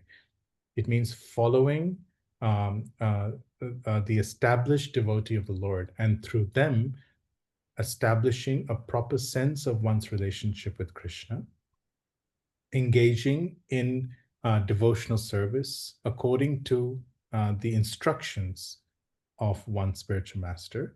At that point, janayati, this devotional service by itself, very quickly, ashu, produces renunciation, and it produces knowledge. Now, this knowledge is not because generally knowledge is associated with liberation from this world. It is like the statement of Bhagavad Gita says that with the generation of knowledge, one's sins are completely destroyed and one is liberated from this world. So this is not that kind of knowledge. It is called ahaitukam. This knowledge is not a part of some cause and effect relationship, but this knowledge, it is completely without any material cause. It is not produced from any kind of renunciation or austerity. This knowledge, which is produced from bhakti, refers to knowledge of Krishna's name, form, qualities, and pastimes. That is what is indicated. So Vasudeva Bhagavati Bhakti Yoga Prayojita. When one engages in properly engages or is properly engaged in devotional service to the Lord, then one becomes detached from anything which is not connected to the Lord, and one experiences and develops knowledge of Krishna's name, fame, qualities, and pastimes. That is the meaning of this verse. And because knowledge of Krishna in and of itself contains knowledge of the self. So in the Vedic literature, this example is given, just as if one is looking at oneself in a mirror, the rising of the sun allows one to see everything, including oneself. Similarly, when one knows Krishna, one automatically knows the true position of oneself. So Jnanam here, referring to the Lord, includes within it knowledge of ourselves, knowledge of the nature of Maya, and knowledge of our eternal constitutional relationship in connection with Krishna. So that's what's indicated. Purport. Those who consider devotional service to the Supreme Lord Sri Krishna to be something like material emotional affairs may argue that in the revealed scriptures, sacrifice, charity, austerity, knowledge, mystic powers, and similar other processes of transcendental realization are recommended. According to them, bhakti, or the devotional service of the Lord, is meant for those who cannot perform the high-grade activities. Generally, it is said that the bhakti cult is meant for the Shudras, Vaishyas, and the less intelligent women class. But that is not the actual fact. So what Prabhupada is saying is, after Sutta Goswami has established devotional service to be that essence of all scriptures, that most, the highest good for all of humanity, Prabhupada is saying some may argue that there are many other recommendations in the scriptures which are sometimes by some people considered to be higher. But Prabhupada says this is not the actual fact. The bhakti cult is the topmost of all transcendental activities, and therefore it is simultaneously sublime and easy. It is sublime for the pure devotees who are serious about getting in contact with the Supreme Lord, and it is easy for the neophytes who are just on the threshold of the house of bhakti. To achieve the contact with the Supreme Personality of Godhead is a great science, and it is open for all living beings, including the Shudras, Vaishyas, women, and even those lower than the low-born Shudras. So what to speak of the high-class men like the qualified Brahmanas and the great self-realized kings? The principles of knowledge and detachment are two important factors on the path of transcendental realization. The whole spiritual process leads to perfect knowledge of everything material and spiritual, and the results of such perfect knowledge are that one becomes detached from material affection and becomes attached to spiritual activities. That is Vairagya. Being detached from material things does not mean becoming inert altogether, as men with a poor fund of knowledge think. Karma means not undertaking activities that will produce good or bad effects. Negation does not mean negation of the positive. Negation of the non-essentials does not mean negation of the essential. Similarly, vairagya, or detachment from material forms, does not mean nullifying the positive form. So therefore, Prabhupada is explaining vairagya here means becoming freed of material activities to exclusively engage in the devotional service of the Lord. When the positive form is realized, the negative forms are automatically eliminated. Therefore, with the development of the bhakti cult, with the application of positive service to the positive form, one naturally becomes attached from inferior things and he becomes attached to superior things. Similarly, the bhakti cult, being the supermost occupation of the living being, leads him out of material sense enjoyment. In conclusion, one who is a pure devotee has all other good qualities, namely knowledge, detachment, etc. But one who has only knowledge or detachment is not necessarily well acquainted with the principles of the bhakti cult. Bhakti is the supermost occupation of the living being. Text number 8. In text number 8, the same point is made by stating the opposite point. Dharma svanushtita pumsam vishwaksena katasuya notpadayed yadiratim shrama eva hi kevalam. Translation. The occupational activities a man performs according to his own position are only so much useless labor if they do not provoke attraction for the message of the personality of Godhead. Hare Krishna. So the term Vishwaksena Katasuya na utpadiyet yadiritim, because all aspects of devotional service ultimately culminate in an attraction for hearing and chanting about Krishna. It is the most important of every aspect of devotional service. Therefore, it is being used here as the standard for the success of any other activity. But it includes within it attraction for other limbs of devotional service, such as the performance of deity worship or offering prayers to the Lord, etc.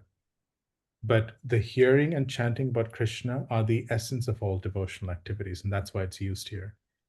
So the point being made here is dharma svanushtita pumsam. Swa anushtita. Anushtita means according to one's own position. Where one is situated, there are certain prescribed duties that are given. If one says these duties are extremely important, the answer is no. Unless these activities are oriented in such a way that they prepare one to develop this attraction for hearing and chanting about Krishna, they are simply shrama. There's no use that they have. The phrase eva he, it is almost an emphasis, and it anticipates any objection someone may have. You can almost think of it like if you're telling a child, the child says, "Can I have candy?" Say no. And then before you know what they're going to say, they may say, "But no. No." It's like that. So shrama eva he. Eva means certainly. He means certainly. So shrama means it's a waste of time. Eva, definitely. He, definitely. It's cutting down objections. So the phrase, so the way our acharyas explain it, they explain it as normally a goal for performing prescribed duties is seen to be some kind of pleasure in this world or some kind of pleasure in the heavenly planets. It's shrama eva. It is only a waste of time. These things are temporary and carry no value. Anticipating if someone says, but the scriptures say that this is a valuable goal and one can enjoy even up to eternity in the heavenly planets. They say no, this is not true. Even one who goes to heaven comes down. Shrama eva hi kevalam. The phrase kevalam indicates, Prabhupada translates it as being entirely or completely. And it indicates that even goals such as liberation are incomplete without developing an attraction for hearing and chanting about Krishna. If one even attains liberation, it's either incomplete or one will fall down. Ultimately, one has to develop the whole purpose of any activity in Vedic literature. Its success is seen by the standard of developing attraction for hearing and chanting about Krishna's pastimes. That is what is indicated in this verse. And by stating the negative of what was stated previously, it is emphasizing the point. that the sole occupational duty, the highest good, the essence of all of scriptures, is pure devotional service, which generates prema bhakti for Krishna. Which once somebody develops prema bhakti, then the only thing that they really do, that their whole life is oriented towards singing Krishna's glories. Actually, devotees really love this song. It's called the Govinda Damodara Stuti by Bilva Mangal Thakur. If you read that song, no matter what somebody is doing, what type of activities someone is doing, they're always singing Govinda Damodara Madhaveti, and each verse ends with that line. And it underscores the point that regardless of the service that these Vaishnavas are doing, when one develops a sense of love for Krishna, it is naturally manifest as an increased desire to hear and to chant and to sing about him. And so therefore, very, very specifically, the phrase is used, na utpadayet yadi ratim. If one does not develop this taste, rati, for the katha of Krishna, then other things that one is doing is a complete waste of time. And actually, this verse is a standard by which one can judge whether what one is doing is helpful in devotional service, or whether the manner in which we're engaging in devotional service is in the proper consciousness or the proper mood.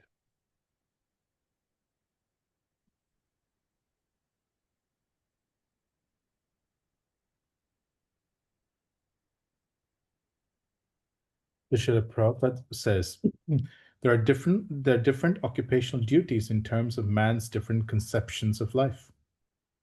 To the gross materialist who cannot see anything beyond the gross material body, there is nothing beyond the senses.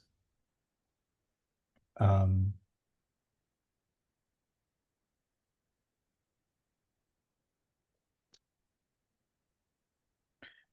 to the second paragraph. Without knowing the need of the dormant soul, one cannot be happy simply with the emolument of the body and the mind. The body and the mind are but superfluous outer coverings of the spirit soul. The spirit soul's needs must be fulfilled. Simply by cleansing the cage of the bird, one does not satisfy the bird. One must know the needs of the bird himself. The need of the spirit soul is that he wants to get out of the limited sphere of material existence and fulfill his desire for complete freedom. Therefore, there is dormant affection for God within everyone. Spiritual existence is manifested through the gross body and mind in the form of perverted affection for gross and subtle matter. Therefore, we have to engage ourselves in occupational engagements that will evoke our divine consciousness. This is possible only by hearing and chanting the divine activities of the Supreme Lord. And any occupational activity which does not help one to achieve attachment for hearing and chanting the transcendental message of Godhead is said herein to be simply a waste of time. Text number 9. So we'll stop with text number 9 and 10. And these verses are connected. They emphasize the point that dharma, which is normally engaged for different benefits in this world, such as economic development or sense gratification, are not appropriate. And they continue the point that is being made. Dharmasya hi apavargyasya narto arthayopakalpate nartasya dharme kantasya kamolabhaya hi smritah. Can someone read the translation? All occupational engagements are certainly meant for ultimate liberation. They should never be performed for material gain. Furthermore, according to sages, one who is engaged in the ultimate occupational service should never use material gain to cultivate sense gratification. Hare Krishna. So the word he again means certainly. Dharmasya he, all one's occupational engagements are meant for apavargasya. So pavarga here refers to material existence. Many times in his lectures, Prabhupada would quote papabhabama, referring to the 5 elements of material existence. like parishrama, fena, ultimately ending in mrityu. But apavarga means that which counteracts material existence. Ultimately, that which counteracts material existence is devotional service. And so Prabhupada translates apavargyasya as being ultimate liberation, not just sayujya mukti, but as devotional service to the Lord. So Prabhupada said, so the reading of the sentence is, dharmasya hi apavargyasya, that all occupational duties are actually meant for the devotional service of the Lord. Na arto, and any gain that may come from naturally engaging in our various services. So it may be one of our services as part of facilitating our devotional service to engage in our normal occupational duties. And as part of that, there may be some wealth or other opportunities that come. Na arto artaya upakalpate, that it's not the end goal. Na arto arthaya upakalpate. This dharma is not meant to gain some specific benefit. One is engaged, one's primary focus is service. Like, for example, if we have the deities of Nitai Gaura Chandra at home, for example, and one is engaged in service to them, it may be that our occupational duties are there to serve their temple, to serve their devotees at their home.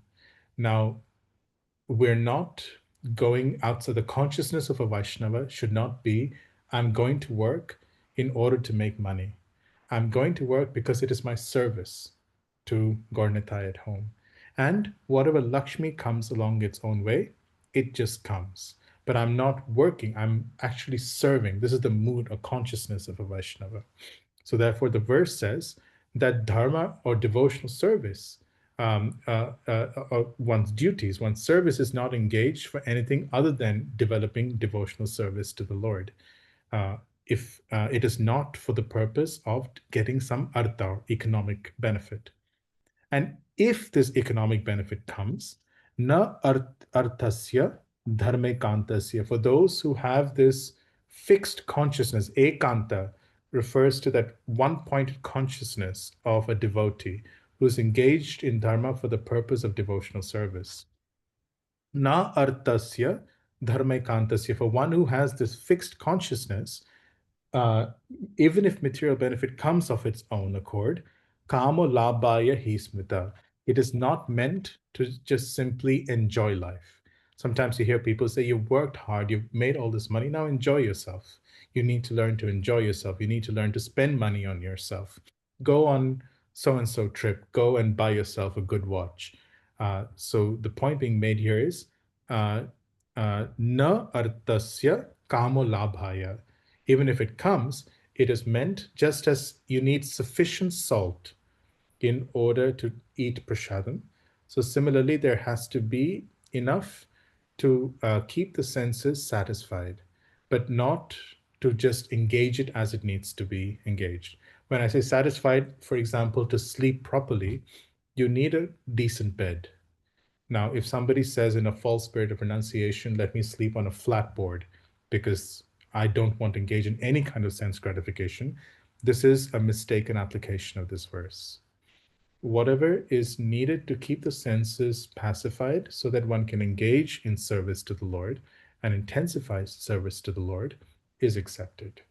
So that is the meaning of having just enough sense gratification in order to keep the senses happy. If one wears decent clothes that are warm, one's health is kept in good condition so that one has the energy to serve, anything that is required there is appropriate.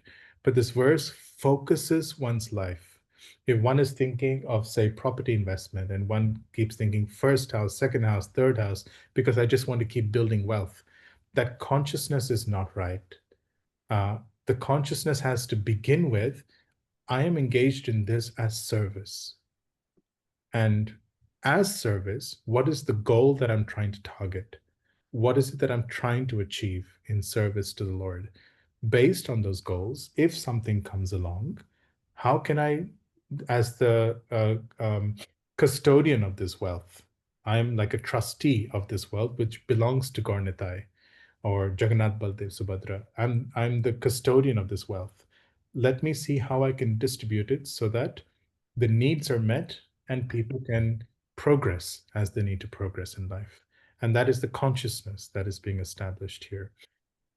The whole mood of Sutta Goswami's reply is to establish that the highest goal in life is devotional service. That devotional service itself produces everything that anybody else needs, whether it's transcendental realization or renunciation. There's no other form of dharma which can ever be considered the highest good for a living being. With respect to material gain, that somebody who's interested in that ultimate goal would never ever think of trying to make money just for the sake of making money. And if they get it, they don't spend it on sense gratification. So this is the flow of points being made by Sutta Goswami. And in text number 10, he says, Kamasya nendriya pritir labho jiveta yavata jivasya tattva jigyasa narto yascheha karmabhi. Translation. Life desires should never be directed towards sense gratifications. One should desire only a healthy life or self-preservation, since a human being is meant for inquiry about the absolute truth. Nothing else should be the goal of one's work. Hare Krishna. The kamasya na indriya pritir, which is a continuation from the previous sentence. It's not meant simply to please the senses. Labho jiveta yavata, whatever keeps the self, whatever helps maintain the self, whatever helps maintain one's life peacefully should be accepted. But the goal of one's existence, jivasya tattva jigyasa, that one should inquire into the absolute truth. So the phrase tattva will be explained by the next verse, which explains what that tattva is. Jivasya tattva jigyasa na arto yascheha karmabi. No other goal should be the focus of one's prescribed activities. And so text number 11, which we will start looking at next class, describes what that tattva is. Because if someone asks, what is that tattva? The answer is, vadanti tat tattva vidas, that those who know the truth, they speak of this truth as being undivided knowledge, expressed according to their realization as Brahman, Paramatma, or Bhagavan. And we'll start from text number 11 in the next class.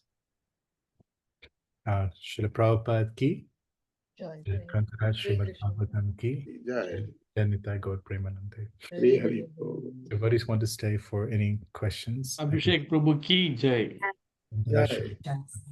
Thank you, Prabhu. Thank you, Prabhu. Hare Krishna. Thank you, Prabhuji. Thank you. Hare Krishna, Prabhu. Thank you so much. Hare Krishna. Hare Krishna.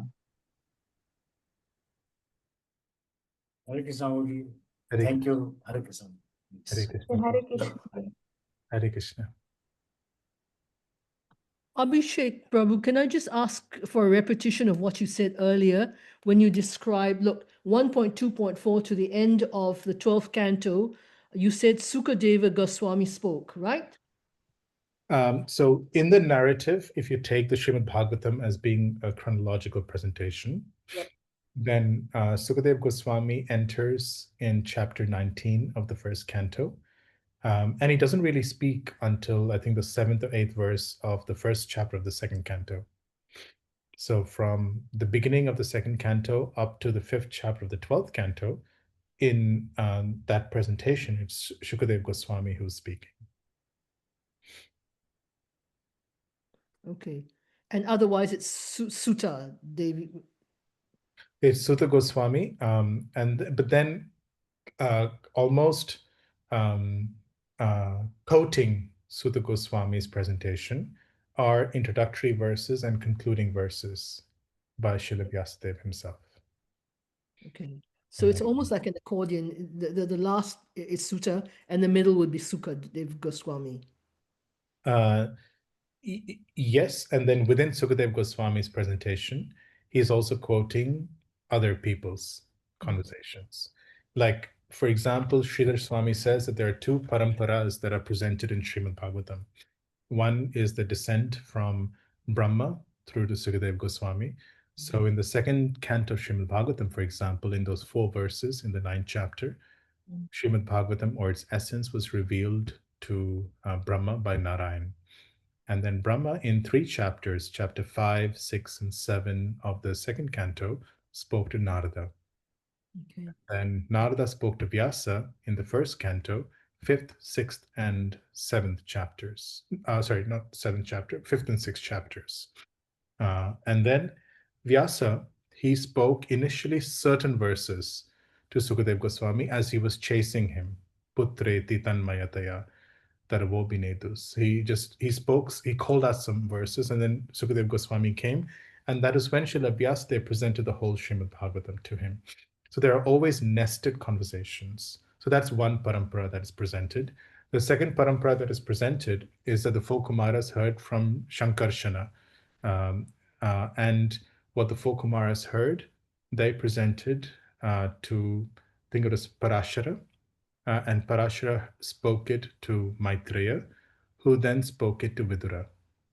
So what Maitreya spoke to Vidura is in the 3rd and 4th cantos. Okay. And what did Narada Muni say to Parikshit Maharaj when he was still in the womb? When he was still in the womb of Uttara, yeah. What did Narada Muni say to Parikshit Maharaj? Sorry, did I say Parikshit Maharaj? Narada spoke to Srila Vyasadeva. Sorry, yeah. When they were still in the womb of Uttara. No, it was Parikshit, because Parikshit was in the womb of, So Parikshit never heard Srimad Bhagavatam in the womb. Shukadev Goswami was the one who, I forgot, yeah. who heard something, but he didn't hear Srimad Bhagavatam fully in the womb either. But it was Narada who spoke it when someone was in the womb. Prahlad. It is Prahlad. Prahlad, sorry, yeah, okay, Prahlad. But that wasn't the Srimad Bhagavatam. It was the Srimad Bhagavatam. Whether it was the whole Srimad Bhagavatam or not is not mentioned. Okay. But he did hear the Srimad Bhagavatam. From Narada Muni whilst he was still in the womb. Yes. And yeah. Although it is mentioned that Hiranyakashipu performed tapasya for, what was it, 10,000 celestial years? I think that's mentioned. So Prahlad, if most of that time, Kayadu was in Narada's ashram, for 10,000 celestial years, Prahlad has heard from Narada. That's a lot of Bhagavatam classes. And you can cover the Bhagavatam many times over in that time. So, but what exactly was heard is not known. Right. Because I know someone heard it whilst in the womb and that kind of thing, that obviously. Yeah, Prahlad is most famous for this. Sorry, thank you. Thank you. Any other questions?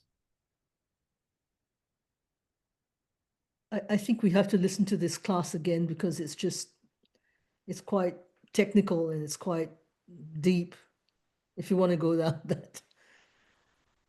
Yeah. Maybe Prabhuji, is it possible for you to explain that conversation? Who spoke first? Then what's the embodiment in that? Is it possible for you to explain that a little bit?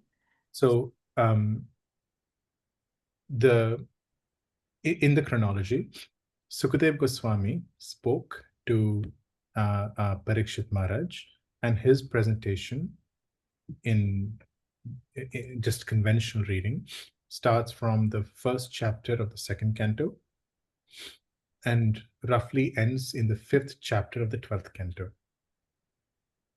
So all of this was spoken by Shukadev Goswami.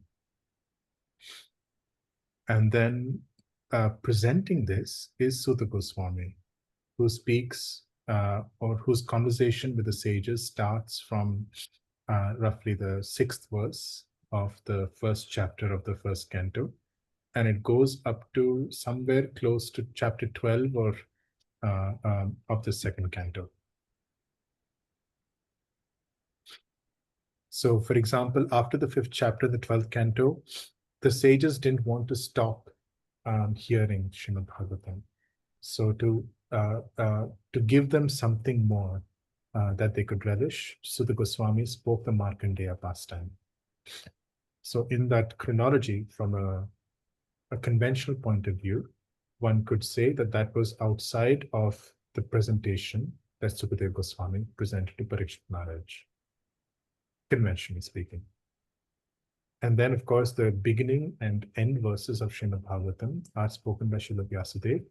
And there are one or two verses in between where it's like Sri Vyasa Vacha.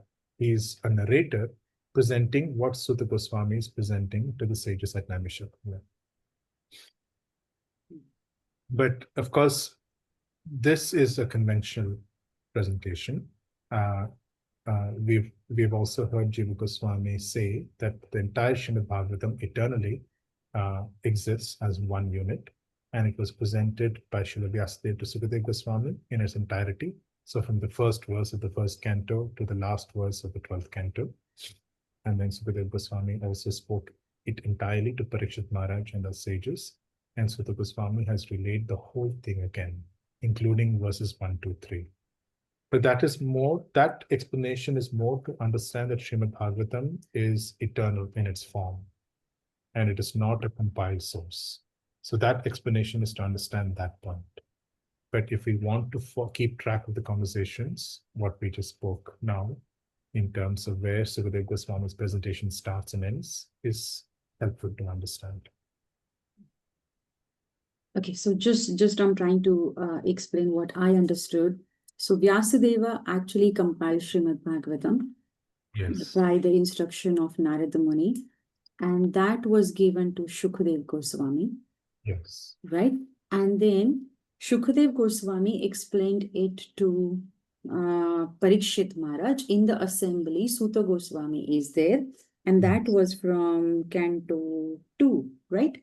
Yes. Canto 2. And then that conversation where Vyasadeva was also there in the assembly where Shukadev Goswami was explaining.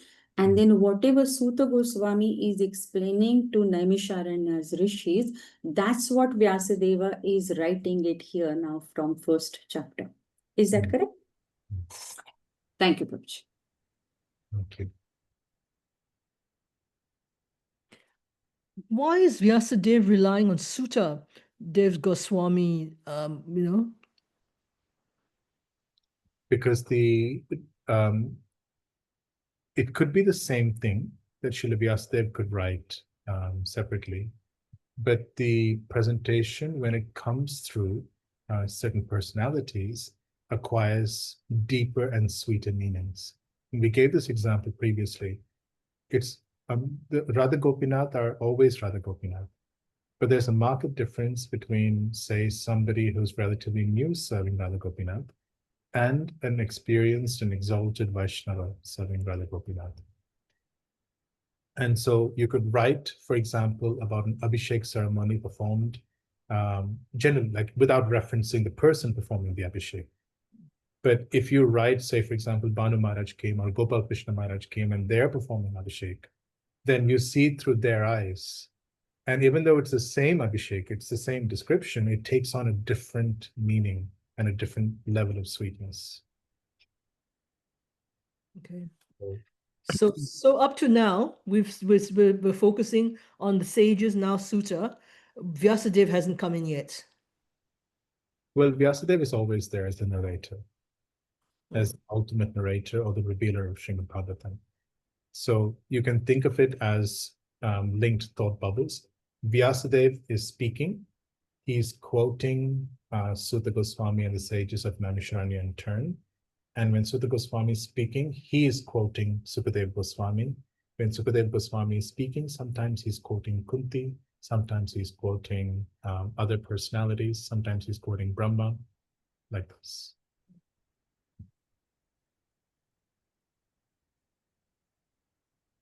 Yes. But what we gather, I mean, because the same verses, you would find that the same ideas sometimes are repeated across the pages of Srimad Bhagavatam. Expressing a taste for Krishna Katha is expressed in the first canto by the sages of Naimisharanya, by Parikshit at the end of the first canto. Similarly, there are similar verses expressed by Sukadeva Goswami in the second canto, and then by Vidura in the third canto. So, but when you hear these verses from different personalities, you read these verses in the context of their life's experience.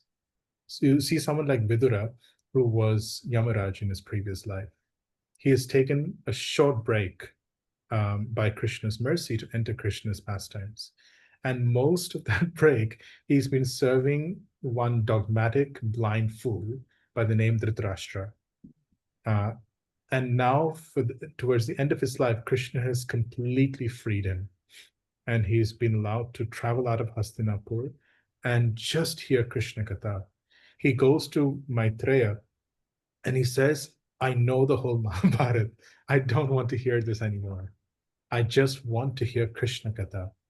Give me the essence of all these scriptures. Please give me Krishna Katha. I can't get enough of this. This is the only thing I want.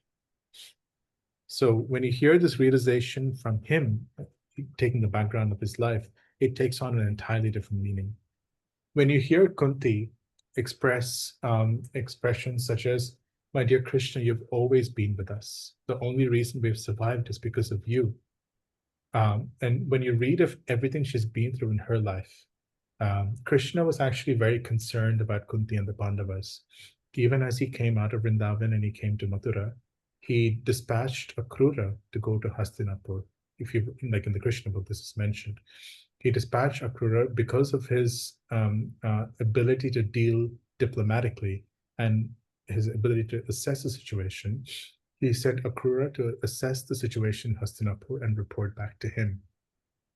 And there was another situation where I think was it Balaram with Uddhava, who had gone because when Samba was kidnapped, for example, Samba had gone to kidnap Lakshmana's daughter. So then the Kauravas were outraged. They came and captured Samba and went back. And so when Balarama went to negotiate with them, and he brought Samba and Lakshmana back, his wife, then Krishna asked them, so how are the Pandavas faring? He wanted to know. And then when the Rajasuya Yagya was being decided, in the Brihad Bhagavatamrita, Sanatana Goswami explains that the Pandavas, they used to gather around as a group, and they would just be trying to think of ways by which they could bring Krishna. They'd never really spent time with him. They were trying to think of ways by which they could pull Krishna and get him to stay with them in Hastinapur. And that's why they came up with different sacrifices, and the Rajasuya sacrifice is one such example. So they sent a letter saying that we want to do the Rajasuya sacrifice, we want your blessings or we want your guidance. And then Uddhava said, at the same time, there was a letter that came from the 20,000 imprisoned kings from Jarasandha's prison, and they were asking for Krishna's help. And Yadus wanted Jarasandha to be dealt with, and Uddhava's advice allowed for both to be done simultaneously.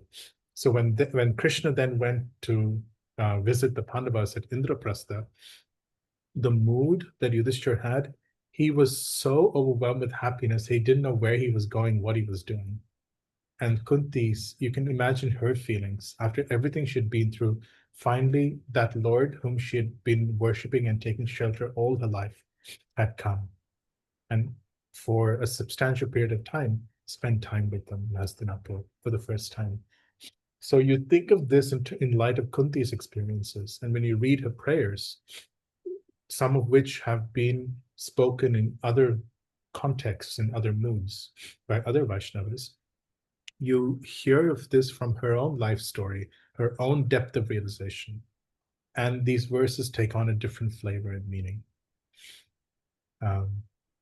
And so by the mercy of the essence of Srimad Bhagavatam are the various prayers and instructions that are there. And so when we get access to the moods of these Vaishnavas, and we allow the sweetness of those moods to enter our own consciousness, they become the vehicle, or not, that's not the right word, they become the inspiration and the mood by which we chant Krishna's names and we engage in devotional service to the Lord. And by following such exalted, perfected devotees, we ourselves are one day able to reach that same stage of perfection. And that's how the Srimad Bhagavatam is to be read. Yeah. Otherwise, you can just present the verses as, individual statements or facts. Thank you, Prabhu. Thank you, Mataji. Madhura Gokul Mataji, your hand is raised. Yes, Prabhuji. So one more question. When you were explaining text number 2, in that text, you gave 4 different meaning of the echo of the trees. Yes. So who gave those explanations? Sridhar Swami, Jiva Goswami, Vishwanath Chakravarti Thakur. Okay. And what about the 4th one? So I think, they give multiple explanations. Multiple explanations. Across Okay. the 3 acharyas, these are the 4 explanations. Okay. Because when we are saying these explanation, 3 explanations what you explained is having the reply that he will not come back. Sukadeva Goswami is not going to come back. Understanding trees are absorbing his mood, or Paramatma is sitting in his hand, and then Sukadeva Goswami is also sitting in the hearts or entering the heart. But the last explanation says that the trees absorb the mood of Vyasadeva. Yes. And then they were also calling out Not to to Sukadeva Sukadeva Goswami. Okay, so that's the 4th meaning. Yeah. Thank you, Prabhuji.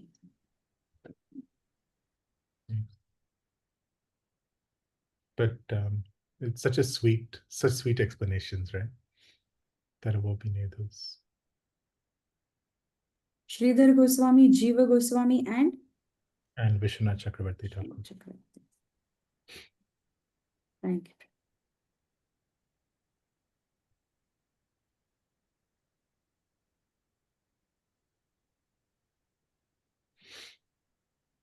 Srila Prabhupada quotes the 4th explanation.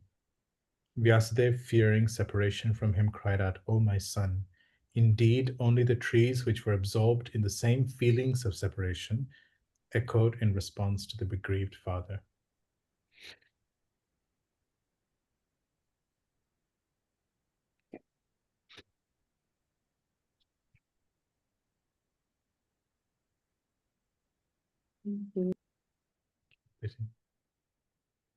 Any other questions? Okay. Thank you. Prabhuji, you mentioned Sudha Goswami at the end of after finishing the Srimad Bhagavatam, he said, he explained the Markandeya Puran, right? Not Markandeya Puran, the pastime of Markandeya. Okay. That is only Sutta Goswami explained to message of Naimisharanya. Yes. So in the chronology, Sukadeva Goswami was not the one who spoke it in the chronology. Yeah. That's why it is not there in Bhagavatam. No, it is there. It comes in the 12th canto. 12th canto, okay, I didn't know. I didn't study. Okay. It is definitely part of the 12th canto Bhagavatam because it explains Nirodha. That following the Lord's own sleep, everything goes to sleep. So the idea is that when Markandeya asked to see Maya, then the entire world after some time was flooded. Everything was dissolved in that water, and all Markandeya saw was Vatapatrashai, that form of the Lord on a banyan leaf, who was sucking his own toe, tasting the sweetness of his own devotional service. And then when Markandeya was absorbed in the body of that Lord, he saw the entire universe with all its mountains and people and its rivers within the body of the Lord. So this establishes the Bhagavatam's Nirodha Muktirashraya. It establishes one of the 10 topics, Nirodha, that ultimately everything goes back into the Lord. Okay. That is Sranjeevi Markandeya, correct? Sranjeevi. Yes, that's right. Who was given 6 words to live. Yeah.